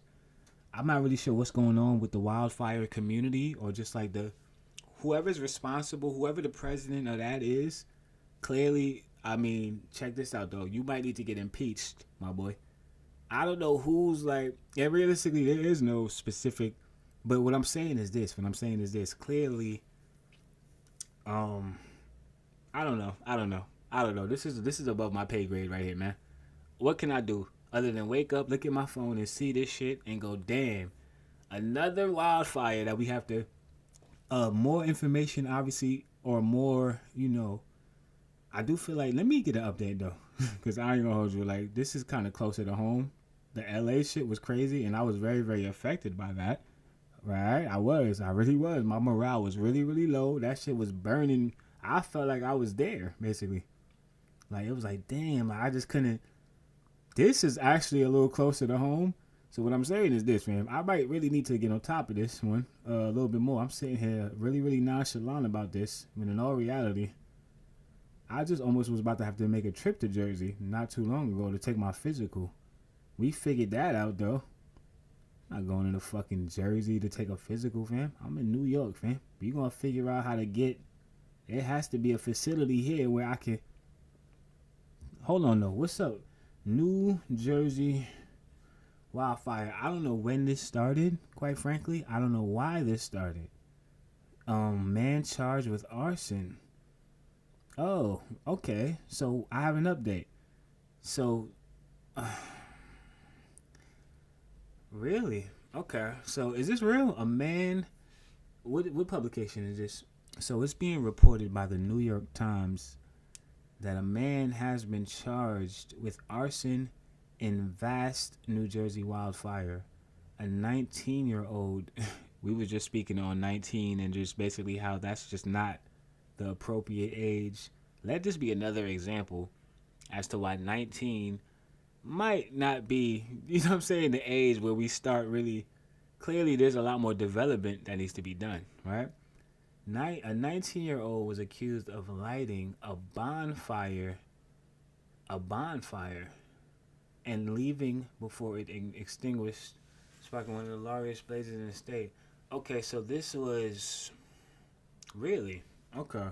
So we have a motive, I guess. We have a cause, and we have a suspect at this point. A 19-year-old New Jersey man was charged Thursday with starting a bonfire to sweeten and smother the joint, blah, blah, blah, blah.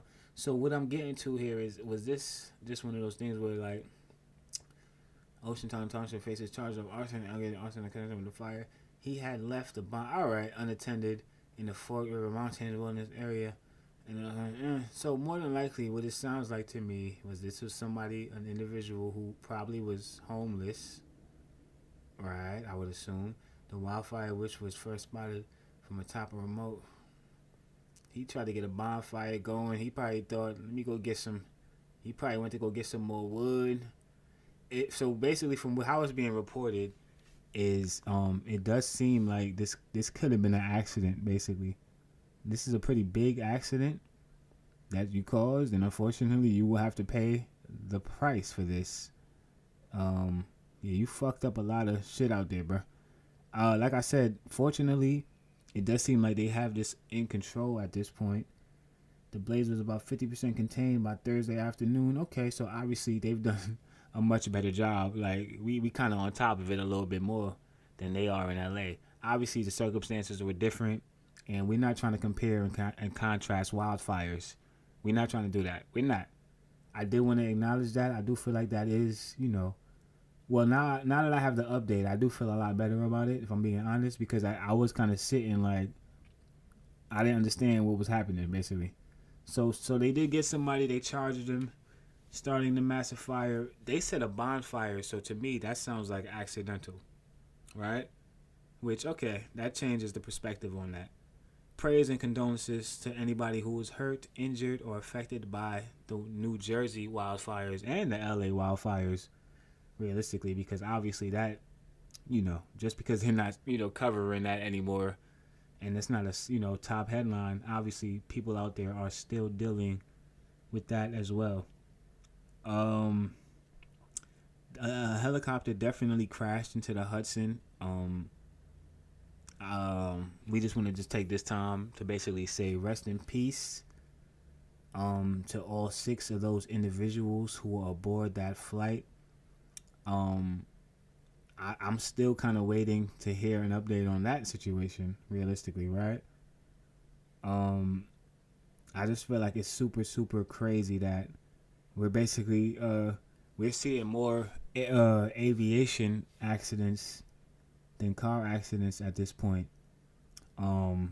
I don't really know what the actual cause of that was, but like I said, I don't ever think I want. I mean, listen, fam, they really got me. Like, I used to say it jokingly, but now I'm really at a point where it's just kind of like, dog, I might not ever. I didn't even know a helicopter could fall out of the sky like that, bro. I had a whole different perspective on what a helicopter is supposed to do and not do. Dog. Anyway, needless to say, that horrific, to say the least. And fortunately, I mean, it's crazy to say fortunately, right? Because obviously this situation was so unfortunate, but fortunately, that shit landed where it landed because, yeah, needless to say, that could have caused a lot more damage in Midtown Manhattan, to say the least. Well, it came from out of Jersey, right? So they flew from over Jersey, whatever the case may be. Prayers and condolences to everybody, all of the victims aboard that fatal helicopter crash that took place. I did see that, and I did feel like that shit was absolutely insane. I'm getting ready to close this episode out. Obviously, I didn't want to start the episode with this because, like I said, man, I feel like it's very, very important, that introduction. You know, you only get one chance to make a first impression. But we definitely would be remiss if we didn't acknowledge the fact that prayers and condolences to basically the nightclub in the Dominican Republic that unfortunately had collapsed. And the last time I inquired, so where we at, the death toll, 113 people unfortunately were killed in this accident. And this is also just another one of those things where it's kind of just like, damn, like, yeah, you can't really control when something like this happens. It's an eye-opener, basically, right? You kind of have to know where you at. And I mean, I'm not saying you ain't about to pull out your fucking, measuring tape and fucking start doing an inspection on every building that you enter. But what I'm saying is, like, it is kind of important to know where you are, basically. It's super important to know where you are at all times. But, I mean, in a case like this, though, as far as, all right, so maybe that's really what I should say. If you plan on building an establishment, such as a nightclub or any establishment for that matter, just make sure that you're taking the proper precautions and doing all of the necessary things to make sure that something like this doesn't happen, because clearly this is a fucking disaster, to say the least. A lot of people were hurt, a lot of people were, unfortunately, a lot of losses of life all resulted from basically just somebody's negligence. And that's something that obviously is avoidable. Super, super unfortunate. Prayers and condolences to all of those families and all of those victims in the Dominican Republic. They definitely need to bring back Celebrity Deathmatch, and Kendrick Lamar and Drake definitely have to be the first episode, man. I'm not sure why I screenshotted this, but yeah, I have a screenshot of basically Drake and Kendrick as Celebrity Deathmatch action figures and shit. I do feel like they have to do that, bro. How are they going to not do that? Yeah, is there anything else I wanted to get off, man, before we end this episode? Like I said, playoff basketball is amongst us. Shannon Sharp, did he just put out a statement? Hold on, let me read this before I close this episode out. So Shannon Sharp, who we just got finished speaking on, I'm getting ready to wrap this episode up, but I definitely just hit refresh on my IG. So in real time, I'm refreshing my Instagram page, and I see that Shannon Sharp has put out another statement. As of April 24th, Shannon Sharp, and I quote, he says, "My statement is found here, and this is truth. The relationship in question was 100% consensual, and At this juncture, I'm electing to step aside temporarily from my ESPN duties. Okay. I will be devoting this time to my family and responding and dealing with these false and disruptive allegations set against me. I plan to return to ESPN at the start of the NFL preseason. I sincerely appreciate the overwhelming and ongoing support I have received from my family, fans, friends, and colleagues. So there you have it. Shannon Sharpe has elected to officially step to the side temporarily to handle some business. And listen, I'm just not coming back off of a layoff. I completely understand. I can't necessarily relate to the circumstances, but I get it. Take some time off, my brother. Get yourself right. Get your mentals right. Get your financials right. Get your spiritual right. And, come back a better version of yourself. And with that, ladies and gentlemen, I feel like that's a wrap, man. Episode 81 of the Everybody Can't Go podcast. Yeah, youtube.com/WillMaticTV. Everybody Can't Grow. Take care of yourself. Health is truly our real wealth. Willmatic TV, EBCG. Until the next time, y'all. Peace, love, and prosperity. 1. Health is wealth. The greatest wealth is the best of health. When you feel fit, you feel nice. Health is wealth. The greatest wealth is the best of health. When you feel fit, you feel nice. Check me out, you see I go to bed early. I'm up around 3:30. I do the money, get the treats like the first bird. It's all about gains, which means I gotta kick the negative BS to the curb with a positive way of thinking. I'm not perfect, but the benefits are well worth it. Cause you see it, just like Sean G. They say I'm looking good for my age. I was told to do these, and that's good money. That's the numbers adding up on your reps and your sets like a gym bunny. I stay hard with no excuses. Always tell myself I'm not useless, and that's a biggie. Everyday struggle one step at a time. That's 5 years straight, I haven't stepped out of line. Here's what I tell people every day. If you look good, you feel good. Your health is wealth. Big facts. Health is wealth. The greatest wealth is the best of health. When you feel fit, you feel nice. Health is wealth. The greatest wealth is the best of health. When you feel fit, you feel nice. Yeah, yo, check me out. They say try and eat clean or your food will kill. Your body is like an engine, food is fuel. No cash to go and splash, that's materialistic.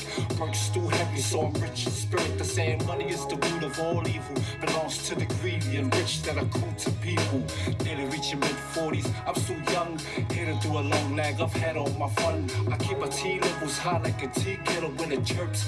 Wine still alive on planet Earth. Daily workouts will make me stronger for longevity. Living longer, that's an honor. The day I feel old will be the day I fold. If that's the way the body feels, and that's the way it's gonna go. Ain't nothing wrong with you being wealthy. You can enjoy more being healthy. Your health is wealth. Big facts. Health is wealth. The greatest